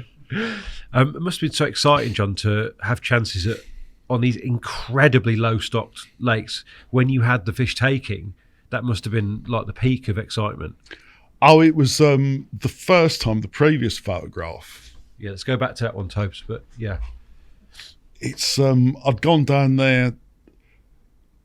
I think the only thing that was stopping me fishing it was the fact that I hadn't worked out how to forge the ticket properly yet. Yeah. And I'd forged my ticket, and that would have been my first night. And it was, I remember it being quite disappointing because nobody came and checked my ticket.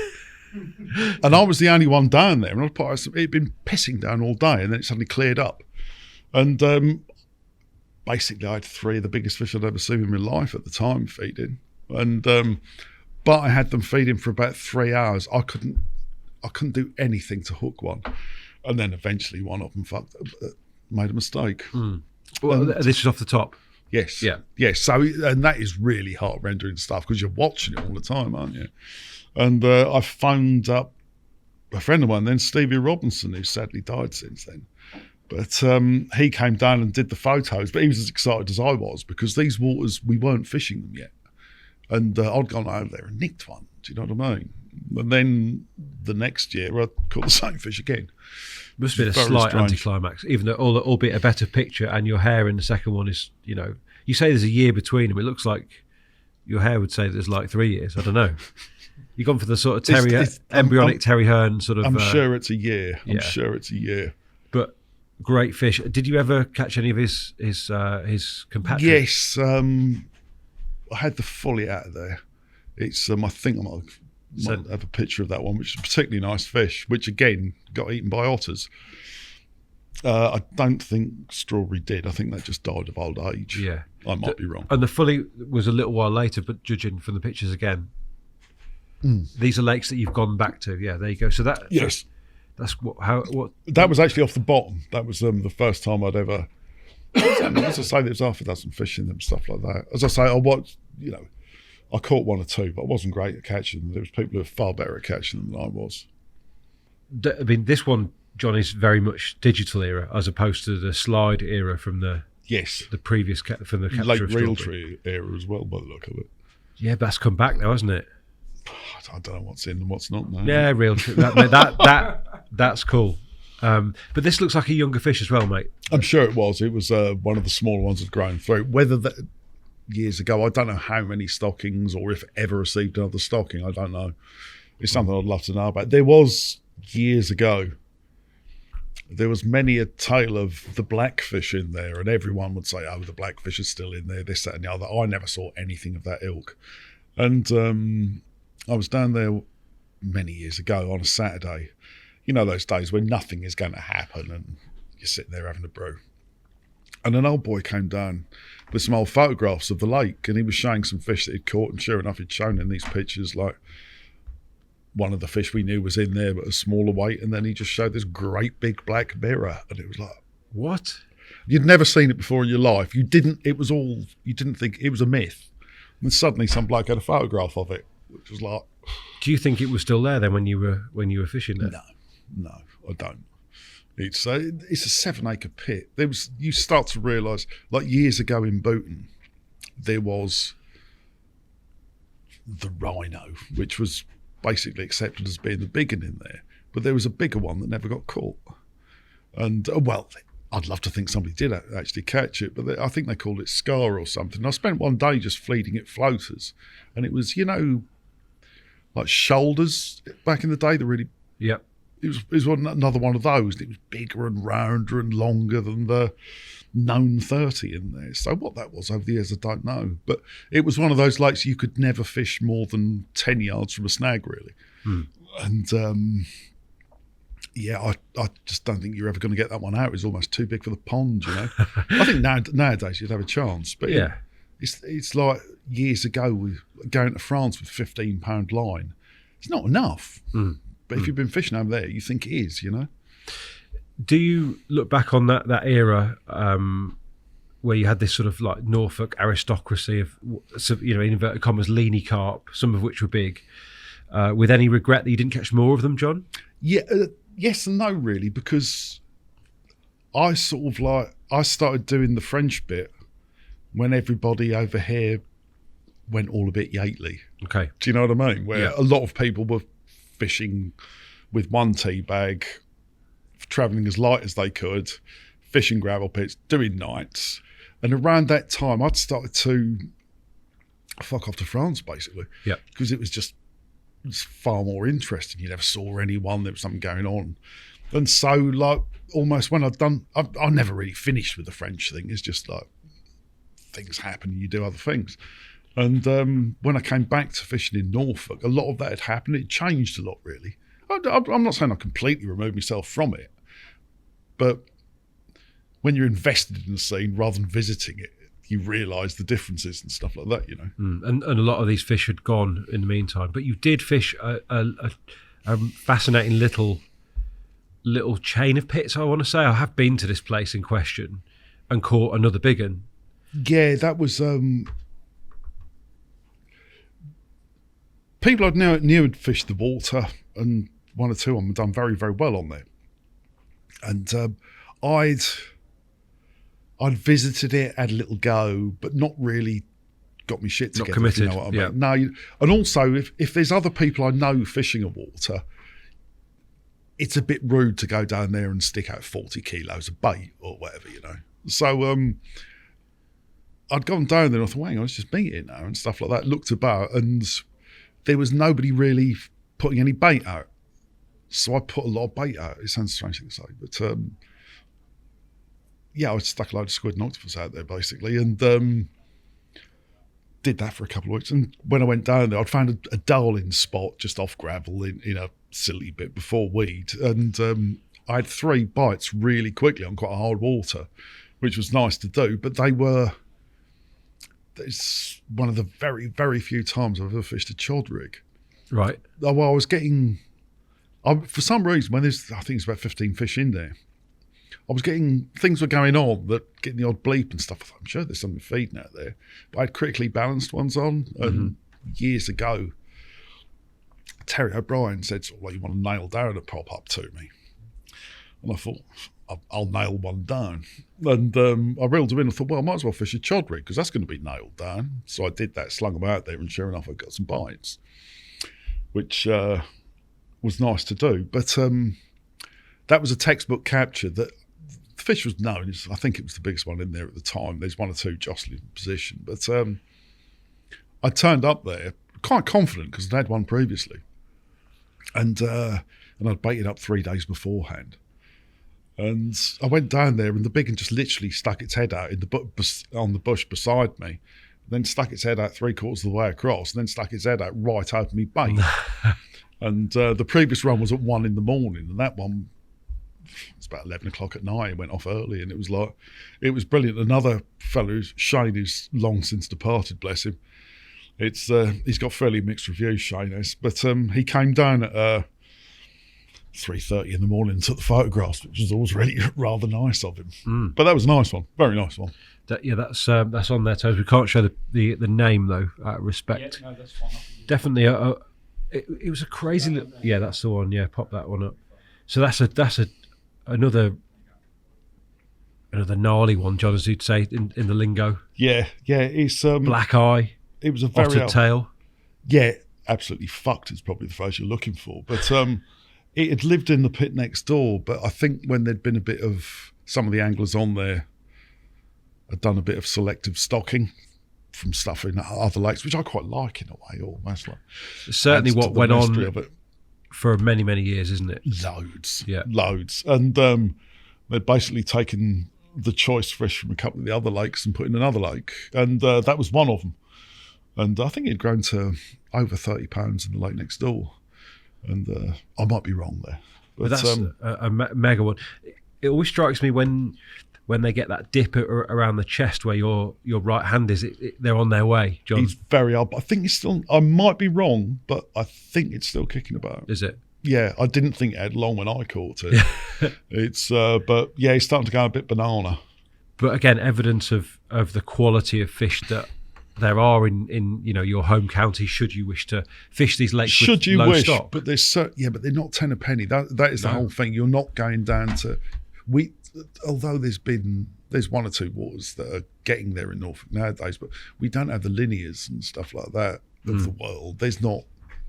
Well, you kind of had catch 22 early, didn't you? That certainly was a national. Yeah. A nationally known, well-stocked venue. Well, I was always, funny enough, to cut back to an earlier story, I was always told that all the commons I was catching out of the river were from catch 22 when that flooded. Right. But I don't think so. I think they bred back because, as I say, there was a lot of fully scaleds in the smaller fish that I caught from the river. Yeah. But where were we? Sorry.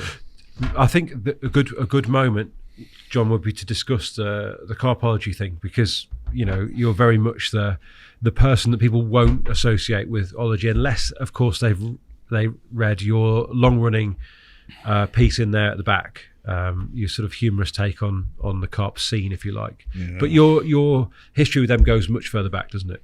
Yes, it was again. Damien was part of it. It was when I was doing a lot of stuff with Damien. When I used to work for the agency and beyond that, I designed and had a lot to do with magazines. And I keep saying that, don't I? And I thought, to be quite honest, this isn't being critical about other people. It's like including yourself, actually, but the Paisleys and stuff like that, they'd taken everything to a level which it never achieved before. But I thought it was all a bit, I shouldn't say this, I don't want to appear rude, but I thought it all came over as being a bit hobbyist, if you know what I mean. And I just thought, could this be a bit broader and a bit edgier and a bit more like the people who are being brought into the sport rather than people who are being chucked out of it to a level. And I had an idea for a magazine called Screamer. I think this might have been covered elsewhere. It probably has. But I was discussing it with Damien. And Damien said that Joe and Rob were trying to get a magazine which then was called Carper's Digest. And we met and it kicked off. We tried to get, I'm sure this might be even covered on one of these podcasts, I don't know. But so we tried to get Screamer off the ground in a format that was paid for the advertising you got. That was Rob's idea that went out into the shops. And it was always going to have to be sold from the shelf in the end. And but we got it together. We couldn't use Screamer because it was a German porn mag or something. And Lockie suggested Carpology, which we said, right, we'll have that, you know. And so it started, which was it was great. It wasn't Carper's Digest though. It was, yeah. Carpology is much better. Yeah, Carper's Digest wouldn't have been quite the one, but I believe Carpologist was certainly used by Yatesy in one of his books. It was. Yeah. I think I'd since seen that. Yeah. Mad that it was out there. Well, I quite like the lineation of it all. Yes. You know what I mean? Yeah. It's sort of inadvertently endorsed by Yatesy is a good thing in my book. If he'd have seen the magazine, he'd probably not endorse it. No, he loves it, mate. I reckon he'd love that. He'd have loved that. He'd definitely have loved that. It was the first great book I ever read, Casting of the Sun. Yeah. It was like, I remember reading that. Oh, same. Brilliant. Absolutely captured me. Life-changing for me. Yes. And Carp Strikes Back. I think them two were just like... And what an unlikely couple between them as well, that the friendship they had, you know, around that era as well. Well, there was... through work, I spent a lot of time with Pete Chandler. Yep. Dynamite Bakes, yeah. He was telling me that years ago, Hutchie did a tour or something with Ivan Marks, who was another incredible character, going around angling clubs or something, or it was, I can't remember the full story, frankly. But though, how can you get that much character in a fucking room? Do you know what I mean? Can you imagine those two? It's like, if you stuck that on BBC One at 9 o'clock, it would be massive. But Ology was a success, and you didn't stay with it. I couldn't, because I'd always done the advertising business and all design and advertising. And Carpology was a great deal of work. And in its fledgling stage, we weren't getting paid from it, you know, to get that sort of thing going. And I basically had to choose one or the other. And the choice was, do I choose the one that is paying for my roof? Or do I choose the ones that can't pay for my roof?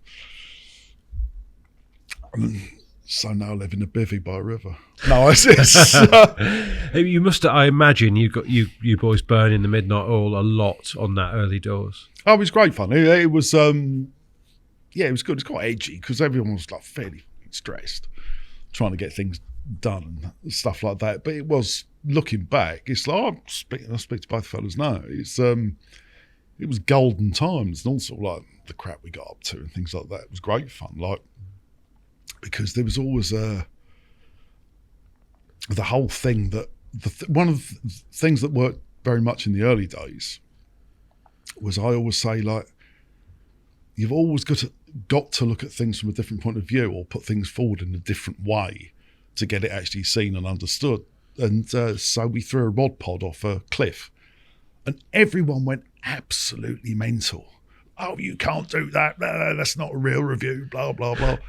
However, what they failed to realise is everyone had noticed it. Yeah. Didn't matter what we did, the rod pod could have melted it down. Doesn't matter. Everyone had noticed it. So they were all talking about it. So in talking about it and slagging us off, that is the bad publicity is actually good publicity. I always said to Danny, who's many years ago, I think probably almost on that train when we met going to Creamfields or whatever, is any publicity is good publicity to an extent. He's had more publicity than probably anyone, really. I don't know whether he'd agree to that now, but I don't know, but you know, it's certainly got Ology off the ground. Yeah, well, things like that, and it sounds awful. I sound like a pornographer. Bringing girls into it and stuff like that was like... Well, you have to remember the era, don't you? When you're talking about this sort of thing, you cannot escape the context. And the context was that we just had a decade of like the lad culture. Yeah. But also, I think like the demographic is 99.9% recurring bloke. Yeah. And I think it might have been on a podcast that somebody said, was it Tom Maker was saying you'll get millionaires sitting there drinking out of tea-stained mugs with spoons that should be shot and stuff like that. And it's true. He's a great leveler and stuff like that. You know? Absolutely. So that's a great Nick Hellier quote, I think, isn't it? You had lawyers next to murderers, next to taxi drivers, next to doctors, lined up along Save Lake. I'm paraphrasing. Sorry, Nick, but that's the kind of thing, isn't it? Exactly. And the people I've met through it, like through the Laquis, through Solar, through all sorts of, through Korda, you just make such a diverse bunch of people. It's absolutely ridiculous. And it is the characters in it that I absolutely love. You mentioned Laquis. Were they your first forays to France, fishing-wise? To France, yes. We'd done the canal. We'd done the Hengelo Canal and fished around in Holland previous to that. It was aged 17 or 18. Where does the inspiration for that come from, John? Because that's a long time ago. You'd started to hear about it. This is looking back years. But you start to get wind of it. And this is where basically nobody ever did work overnighters in those days. No one. Everybody went on a Friday night and fished till Sunday morning, basically. And they all had converted optonics or Delkims, and they always turned up to the max. So you'd have sort of like what used to be quite a quiet lake, and then come alarms all day and all night. There's scream over there. Because if it goes up to 11, people only fished them at 11. Nobody thought to turn them down. So you get all these blokes in blue fluffy bunny suits running around fisheries to tend to rods. Oh, there he goes. It's hilarious. And because it was like day ticket fishing then, it's like suddenly you discover you've got 3 rods out there, they're on bite alarms. Some people say they look at the water 24 hours a day, but I don't fucking believe them. There's a lot of time to sit around and talk to your mates, and that is one of the benefits of the benefits. You know what I'm saying? Yeah, of course. Would this have been the likes of Taswood? Yeah. And I was down there, and were you one of the fluffy bunny guys? Oh yeah, I love. Chuck us a picture up, Tobe. We've got a Taswood shot or two. But are you coming to the point that you didn't want to do this? You know, No. It was sort of like, I was loving doing it. It was great, and I was. We were down there, and you were talking about, people are even going to Holland. There you go, complete with lint balls. Yeah. It's and a boom 80. It's we were down there, and people said, they're even going to Holland and catching, and it comes into conversation, and then one of our numbers said, I know where to go, where to get them. And it's sort of like, essentially, well, come on then, let's do it. And like, we went over there, and we had to get your permit in some place that was covered in stuffed animals, and it was all a bit like young and abroad, Yeah. And you say you were 17? Yeah, something like that. Wow, yeah. We turned up there. That was my first 20. And, lovely fish, yeah. It was, and it was around this time we were over at Taswood, and we were saying, they even catch them in Holland. We'd got our shit together, worked out where to get them, or one of our number had, and we'd got some bait together, gone over there, and bought the permits at the strange place full of stuffed animals, and I was a bit scared, to be quite honest. Turned up on the banks of an industrial canal. We'd all cast out, and within 20 minutes, both me mates had caught 20s, and I caught a fucking zander. What a chance of that? 8 pound zander on a strawberry boilie. But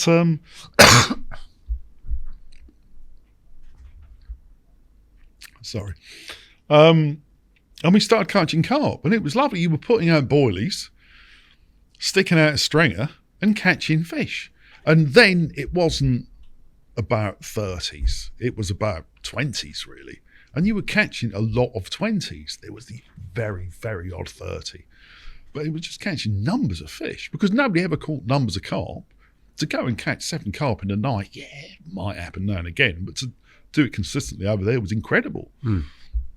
But so it was the action that attracted you rather than some kind of desire for a bigger one or the adventure. I always wanted to catch a big one. Yeah. I always think sort of like there's some people who want to catch more, there's some people who want to catch bigger, and I want to catch bigger because just of that buzz when you see how big it is when it comes up.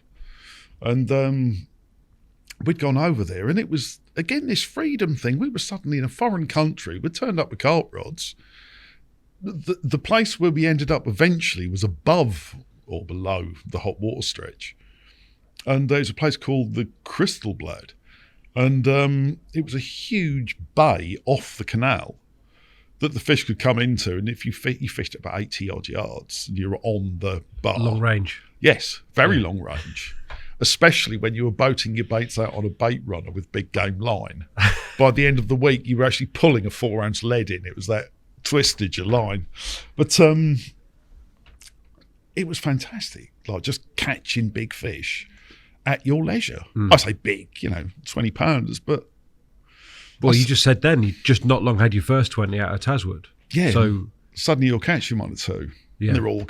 Let's chuck a shot up at the 20 canal, Tobes. Just for a bit of... This... Where is she? He's finding it. But so this was what I would exactly the sort of shot I would expect to see from there. Long commons, yeah? Yeah. Presume they fought like demons, John, as well. To be quite honest, I can't really remember that much about the fight of them. It's, I'm sure they did, but it was all new territory. After dark, suddenly the steam can't, because it's a hot water stretch, it steams like fuck. Because you didn't have anything like vapor shields and all of this stuff in those days. You just sat there and got wet in a bivvy. And at night, it was so moist. You'd wake up in the morning, everything is soaked. This interesting stuff. And this is what, best part 40 years ago or something. Something like that, yeah. That's incredible because like very few people would have even been abroad at that point carp fishing, would they? Surely. Oh, there was Jim Gibbington was quite early on the canal stuff, wasn't he? Graham Cowdrey. I seem to write him writing something about it back in the day. And beyond that, it was just discovering fish. Why did you not like carry on and become a committed sort of adventure fisherman and traveller? I had a job. Yeah. Do you know what I mean? I had to earn money, or it was. I really wish I'd maybe thrown myself further into passions and all of this sort of stuff. But you work, so you tend to toe the line a bit. I was. I'd go over there whenever I could. I'd probably spend maybe 2 or 3 weeks a year, which is quite a commitment, really. And then the rest of the time you're like doing your day ticket fishing or whatever. I don't think I did syndicates then. But in terms of the commitment, but the foreign adventurer, as we call them, as you've just called them, that's only a recent thing, really. Relatively, yes. That, like, at that point, there weren't enough carp in the world to do that. Do you know what I mean? It's like you're only starting to realise it's what I was saying earlier about, I think one of Korda's things was the fact they realised, and where it worked with carpology, realised there's the audience, or this, that and the other is available to you, where it was a massively expanding market at the time. So it's very different to what it is nowadays. It's like you could get any 16-year-olds, like I am, going to swan around in Europe and fish for 5 years. And if you had your head about it, you could do very well out of it and even get it paid for, Yep. But then you just did not know. I knew about the 20 Canal. I didn't know there was a carp in France. I think I probably knew about Casey then, maybe. But because you didn't really know. What, 80s, late 80s? You've got to remember, this is Nokia phone time. There's no internet. Everything you're finding out is from Carp World or your mates. Or the Eastern Evening News on a Wednesday.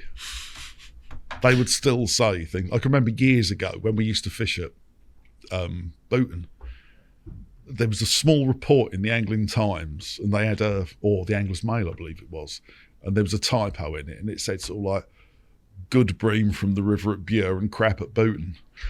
And I thought, oh, fucking great.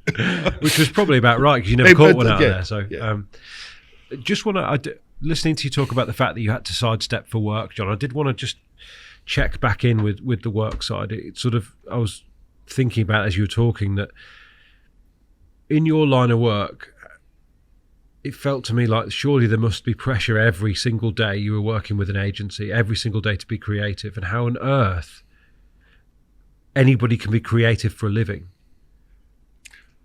I don't find that, how do I put it? I don't like people who give it that, oh, I'm really creative, or he's creative. What is creative? Because you just seem to label it. But it's what I do. I do something for a living, and I don't see it as being sort of like some shining light moment. It's just sort of like you go through it's a process. It is a process, just like laying a wall. I'd like to think if I was a bricklayer, I'd build a decent wall. I hope that what I do a decent job, but I don't see it as being like creative.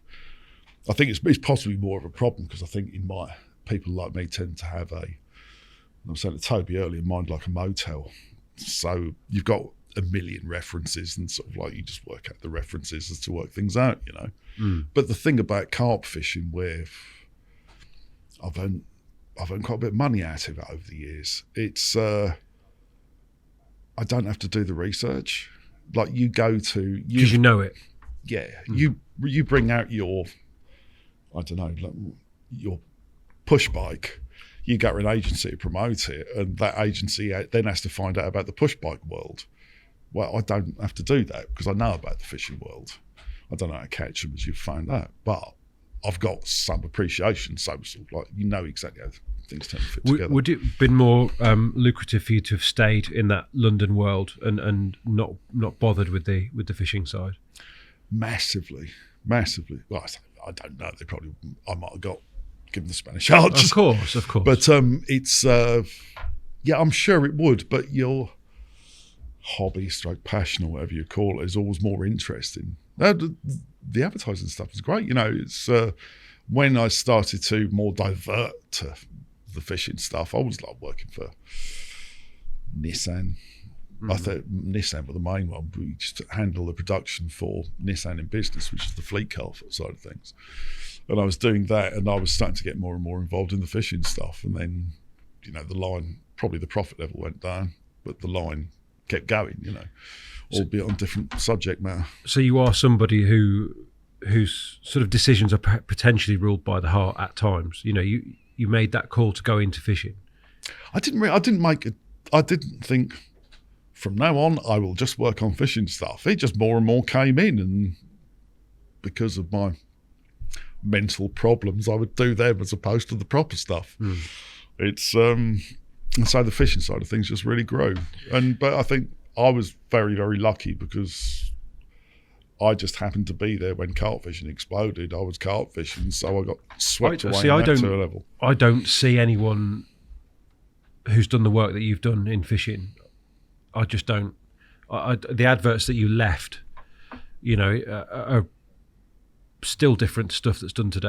I think, you know, some of the, you know, we could reel them off now, John, but are there any particular, when you look back, that you're particularly pleased with? I don't actually spend much time looking at old stuff, but the ones, the solar one, the show your tackle one, was sort of like, I was always pleased with that because that introduced me to a new. Well, I made one of my best friends, Lockie, out of it. And you're in the advert, so you're the guy. Lockie was in the first one, right. And I did the next one because Lockie being Lockie didn't fucking turn up. It's I like those. I really like the Korda ones. The more bite one is probably my favourite. Is that with all the hooks as teeth? Yes. It's yeah, that's cool. Yeah, that should be animated. Really, I've got to animate that now because you can make it smile. Yeah. Like it. I liked the I like the mainline ones as well, with the people doing what they'd be doing if they weren't using mainline bait. That was a good one. With Laney as a paint and decorator, wasn't it? Yeah, and Chile as an all-in wrestler. Yeah. But that one wasn't meant to go out, and I think I sent it to the wrong person. But the alley one just went mental as soon as that went out. Everyone, when they go mental. Did you get immediate buy-in from those guys, the likes of Ali? Because obviously that's playing into a stereotype, isn't it, ultimately? Yeah, no, I spoke to him, and Ali is up for anything. Yeah. That was not a problem. It wasn't. So if people haven't seen it, it's Ali in the kebab van, isn't it? Yeah. I didn't have to cajole him into it. Yeah, it's no, he was more than happy. I love that. I think they're so clever, mate. And it's the cheeky stuff. Like if it's got the sort of like the reward in it. You treading a line a lot of the time with this, though, John. Do you have to ever think there must be stuff that you can because it's too? It's. I think you have to. I think too far. You have to tread the line, because if you don't, you're just in Vanillaville, And we did one. It was released through the back door. Sounds wrong, but just as a joke, I did an ad with Kev at Mainline. It was the nun, and underneath it was a picture of the cell, and it said "never blows." And we said, well, we can't fucking do that. No, we can't do that one. We can't do that one. Give it to him. He'll put it on social. You're all right. There you go. Yeah. And it's just sort of like, it's fun, that stuff, and people do respond nicely. But I'm still no clearer, because you were very vague about the process. Really, you said it's a process, but where are these ideas come from? How do you get them onto the page, and why are you so successful with the kind of repeat?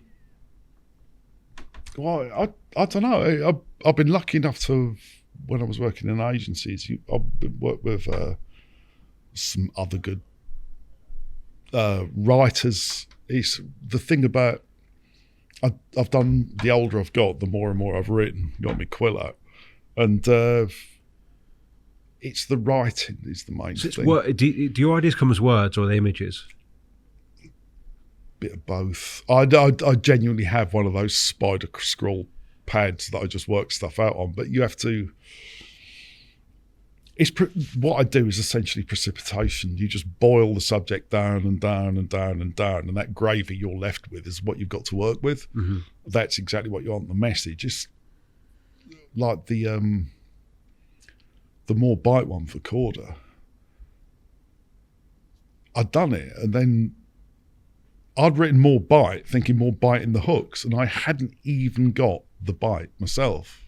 And I suddenly like, fuck me, that's bite. Oh, that's done then. That's so. But you see these things, and you just have to. It's joining the dots, but you've got to get the dots lined up and stuff. Yeah. But I don't see it as a. Well, you wouldn't, because maybe it's something that's unique to you, I guess. Tough to see if you're. Yeah, it's just having done it for years, and you realise like the avenues you can go to, and things like that. But I think it's now interesting because there's different demands put on stuff with social media and stuff. Has social media been as fruitful a hunting ground for you as print was? Do they translate? No, to be quite honest. Yes, they do. I've produced a lot of content and stuff like that, but I also do a lot of branding and things like that. And so the branding essentially became my print. Okay. Largely, and designing logos and stuff for all sorts, mainly fish and tackle companies, but also stuff outside. Mm. It's but the strange thing is I've designed, as I say, the Korda logo, the Guru logo, loads of logos. And the only one that I've ever been asked did you do that? And I've been asked it 3 times, which is weird. No one's ever said, did you do the Korda logo? Mm. Did you do that? Is, can you remember the top banana monkey? Yeah. Which is just... Yeah. I've had 3 people ask me if I did that. Everyone could remember the top banana monkey, which is... Good bait as well, or would you say? Ask Lockie, he catches everything still on it. Does he? So, the liquides we touched on, John, there's also been rainbow. Does that mean that your French fishing has been largely on what you'd call pay lakes? No, it's through the Lequy thing largely. Like I'd got to know the lads at Lequy, and then because of you hear about it, you migrate onto the Seine to an extent. And I spent a few very, very happy years just getting lost and catching fuck all on the Seine. Every now and again you'd bump into a carp, which was enough. And it was just miles and miles of inland gravel pits, rivers. What, connected to the river? All connected. Is it? So that's the Seine, is it there? Yes. It's that is just down the road from Three Islands. That's about a mile away from there, funny enough. Okay. Or 2 miles, thinking about it. John, the setup is on point, despite the fact you're in rural France there. That was quite a while ago there. It was, you'll see there that I've actually managed to get the bank sticks in rock. Yep. So I think I deserve, but you'll also understand why there's no backrests. Did you catch from this spot? No. In fact, I don't think I've ever caught from that spot. I mean, and also for those people sort of who are listening, there's probably what looks like an oil tanker going through in the background behind John's rods, and these are rivers of a very different scale to the ones that we have in this country. Massive industrial rivers. In fact, it's not as massive as it gets, the Seine, at that point, but you've got some fairly serious traffic going up there, and you realise that these boats are scraping the bottom. Oh, really? Yeah. So and they are kicking up so much shit. That river must change every time one of them garages through there almost. So what do you do about bait then? It's just put it in. And then put it in fun. Again. Yeah. No, I'm not fishing underneath the boats. No, are you down to the left? Yeah, I'm normally shopping in the edge. Yeah. And but I know people have caught them out of the middle and things like that. It's they're largely where the bait is to an extent. I think because they're large river fish, they'll take opportunities of it. But I've been back there since. I'm hoping to go back again this year and actually take my son over there. But the last time I went there with my good friend John Walker, it was I reeled in this huge clod of weed from actually a lake very close to there. Got it in the edge. We laid it in the edge and it was full of baby catfish, Wells catfish. Right. So I think it's probably completely dominated by the cats down there now. I don't know. But it's a fascinating piece of river. I mean, a lifetime's work, presumably, should you wish to. Yeah. More than that. It's a lot of the waters that we used to fish now have been taken over and turned into commercial. So these are the pits along the Seine Valley? Yeah. Right. And I kind of imagine that they would often be cut into the river as well to allow the gravel to be removed or on these barges. Yes. So. And there are so many places. It's and to work out where the fish were, you often didn't, and things like that. There was one or two spots that were fairly consistent, but you could just go and fish another spot and just. But it's that lovely thing about trying new places, Why does catching fish not matter to you then, John? It's like the icing at the top of the cake, really, because the preparation and the excitement of it all, I think, is absolutely lovely. And I just think the ultimate. I don't like words like that, but the ultimate buzz for me is getting a bite when I'm not expecting one, almost. Do you know what I mean? And then catching that, like the first fish out of the river and stuff. And the lake where I've been fishing this year, there's very, very few fish in there, and sort of like actually get a bite. It's like, oh, Jesus. And I love that. And just seeing what it's going to be. You don't know what it's going to be. Now, it's fairly self-indulgent, this one, because it's somewhere that I'm going this summer, John. But I remember that you shot a film at Redmire, which must be one of the very few films ever to be shot at Redmire outside of Passion for Angling, because they don't allow filming there. How did that come about? I never thought about it being one of the few outside of Passion for Angling, but I think you might be right. You see things so differently to what I do. But Lockie had been doing a bit over there. I think at the time he almost had to pay homage to Redmire. And so Lockie was doing his bit there. He caught raspberry, was it called? And he'd had one or two out of there, and he was quite excited about the place. And obviously you hear about Redmire, and it's like, it's Redmire, isn't it? And so he got myself, Danny Smith, who was doing a lot of stuff with Korda at the time, and Brody, who was working for the Angling Times at the time, but a lot with solar as well, and a good friend of Lockie's. We all went down there to shoot a video, and essentially Danny Smith wrecked it. Danny Smith could catch him off a wet road. Really? Oh, he's that good. Oh yeah, he's warm as toast. I managed to catch one, which I was quite happy about. I think Lockie had one or two, and Brody had that. I know you should always give it the respect it's deserved, but that fish was about to burst, basically. 37-pounder, heavily spawn bound, yeah? Yes, it was where they're starting to split between them. Yeah. Probably one of the biggest fish that Redmar had done for 30 years at that point, wasn't it? I think it was, yeah. And but also Danny caught the no pelvics common. One of those, yeah. And seeing that fish and then going home and actually knowing every book it was in and where, and having a look at it after Danny had caught it and having seen the fish, and being at Redmar, I'm not in touch with the other side, but that place was like walking through carp fishing syrup. It was just sort of like you could feel it there, you know. It was absolutely lovely. It was nice. If you're going to feel it anywhere, surely it's there. Yes.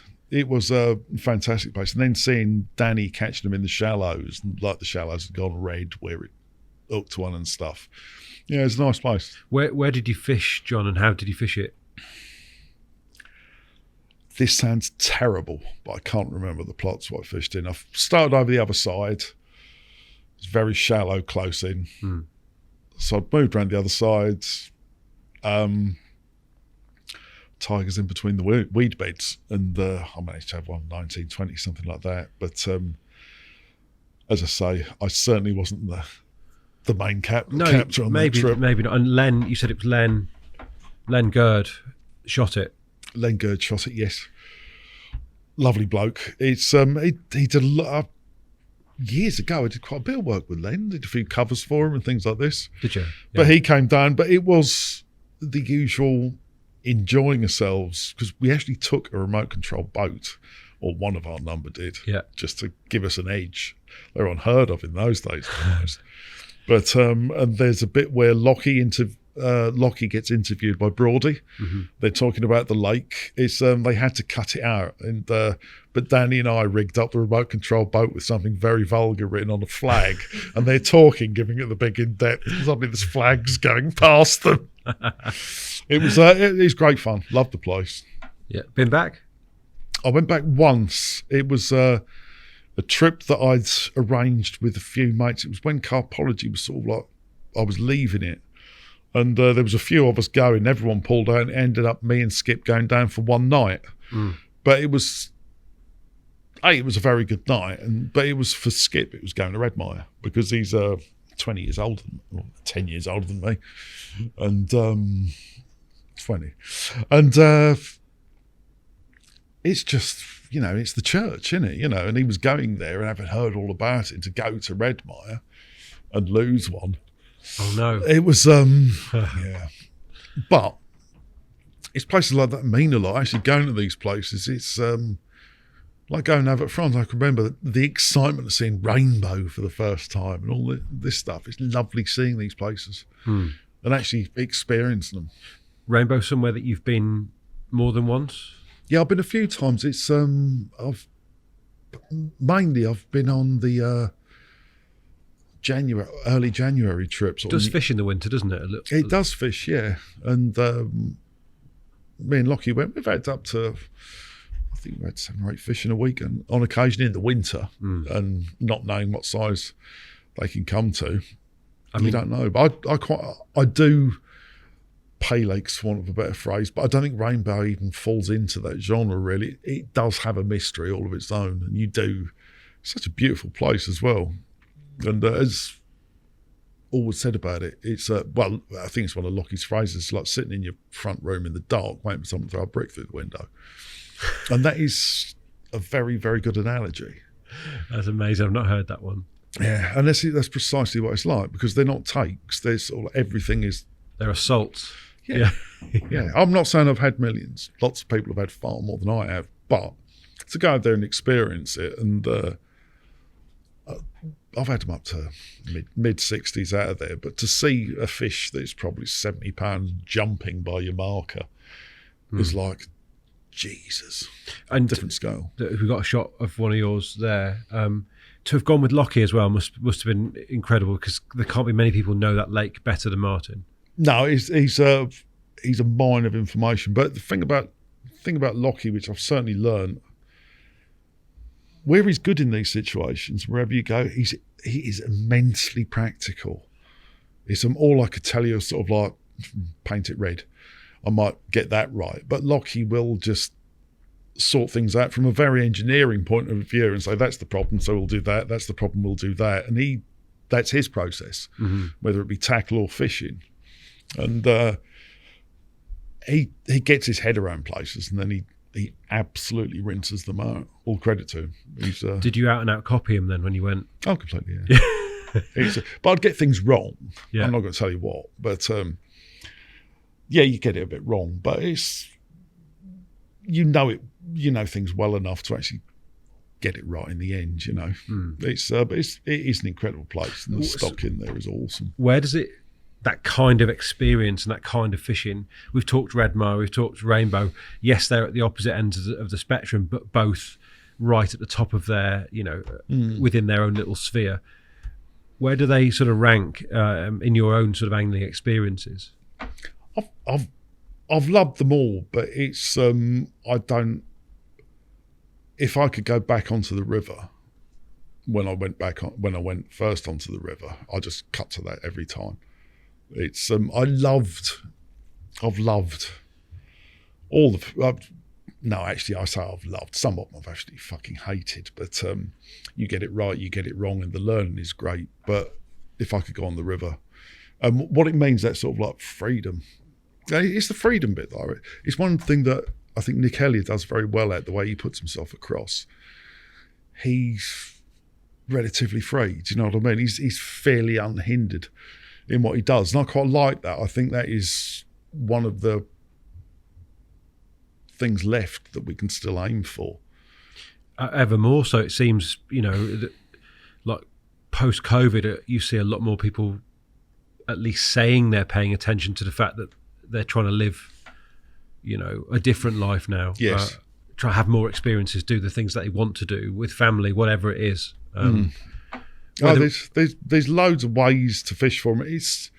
I think nowadays, we were talking about the Yateley style of fishing that happened a while back, and that's not me saying anything against people from Yateley, but there was suddenly I'll start doing weekday overnighters under a brolly and all of these things.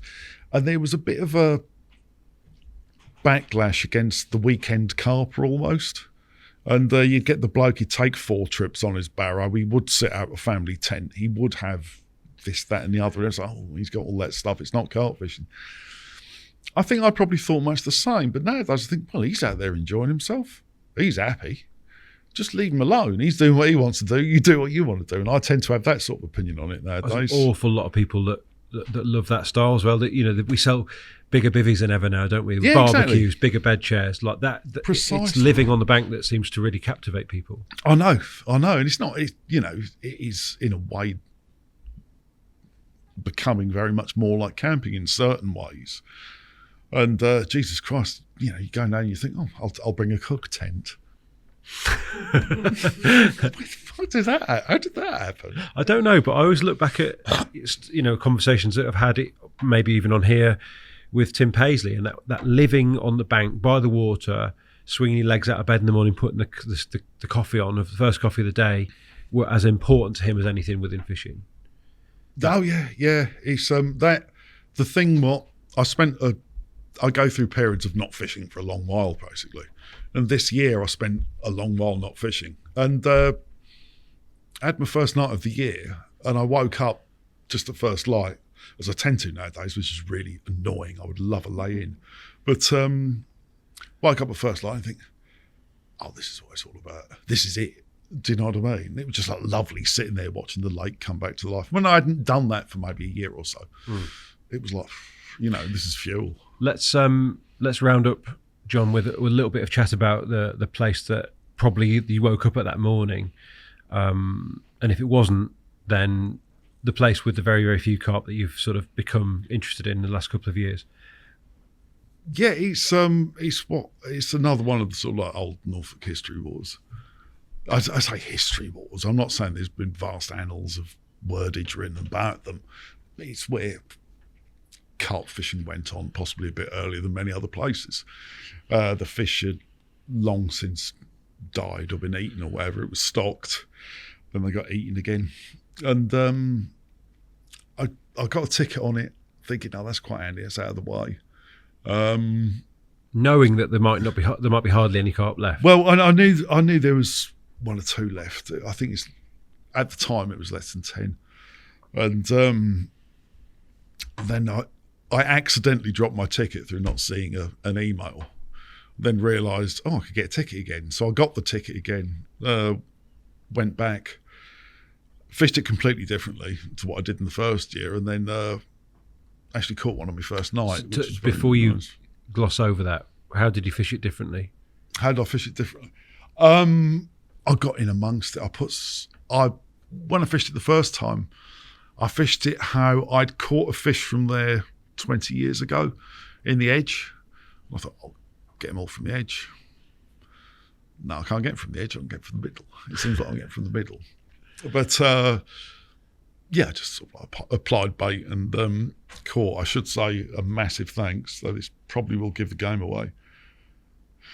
But a very, very good friend of mine who came down when he should have been at work, usual story, and took photographs and very much helped me with it. And that was my first night. And I caught a fish and I've gone on to lose another one since. But and a surprise fish, bigger than I certainly expected. Yeah, I mean, 39.14, is that right, Tobes? There is a shot of it. Yeah. 39.14, which is a big fish in anyone's book. Oh, it's lovely. But that again was like a complete utter surprise. Like I didn't know that fish existed. Really? Even. Not that one. God, I look like Harold Shipman. This is why you got rid of the beard, though, right? That is exactly why I got rid of the beard. Didn't realise why is your beard so grey and your hair isn't that? I don't know. Dye. Yeah. Okay. Right at the top, mate. Is it? Oh, that's one there. Yeah. Sorry. Yeah, mega, mate. It's a great carp. Lovely proper head. Nice one, that one. Yeah, lovely head and mouth. Little tail and all that stuff. Yeah, and in a way it surprises me, given that the effort you talked about that you found to be relatively unattainable on the river now, that you're fishing a lake with 6 in or 10 in or whatever it is, because that's effort as well. Yeah, it's effort, but we all talk about this effort, and I think that the effort, it's not effort when you're into it. And the whole thing about the river, it's all right when I was living on it. And it's funny how I ran out of effort when I had to start taking the boat down there, launching the boat, getting all the way there, which adds another 3 hours onto a night. Mm-hmm. And when you're thinking of summer's night and you've got to be in for 6 and you might not leave till 6, that's a lot of your time gone. And so now I tend to just drive down there, throw some boilies out and fish amongst them, as it were. But yeah, that was a nice surprise. And you've still been going this year to this lake? Is it still somewhere that's... I'm planning to go again. Yeah. It's I've sort of, as I say, I've just had a trip abroad with Lockie, and your baiting and everything just draws to a stop. So it's trying to start again soon and get the ship rolling. But I'm looking forward to doing it. And the nice thing is, there's a couple of old mates of mine from many, many years ago. You don't realise you're old. And you bump into people and you think, fuck me, he's looking old nowadays. And they're looking at you thinking, fuck me, he's looking old nowadays. And you're thinking you look the bollocks. and yeah, some friends of mine who've known for 20 or 30 years, you know. And you bump into them, oh, yeah, how are you getting on? Blah, blah, blah. I'm talking about this, that, and the other. And it's back to old times again. That's carp angling, isn't it, though? You meet people and you've got something to talk about. It's all fascinating stuff. Lovely, John. Well, listen, thank you so much for coming in and no worries at all, and talking to us. It's been a really enjoyable romp through sort of everywhere from Norfolk to Rainbow to London and back again. So thank you so much, mate. Brilliant. Thank you very much indeed, mate. Cheers. The Thinking Tackle Podcast.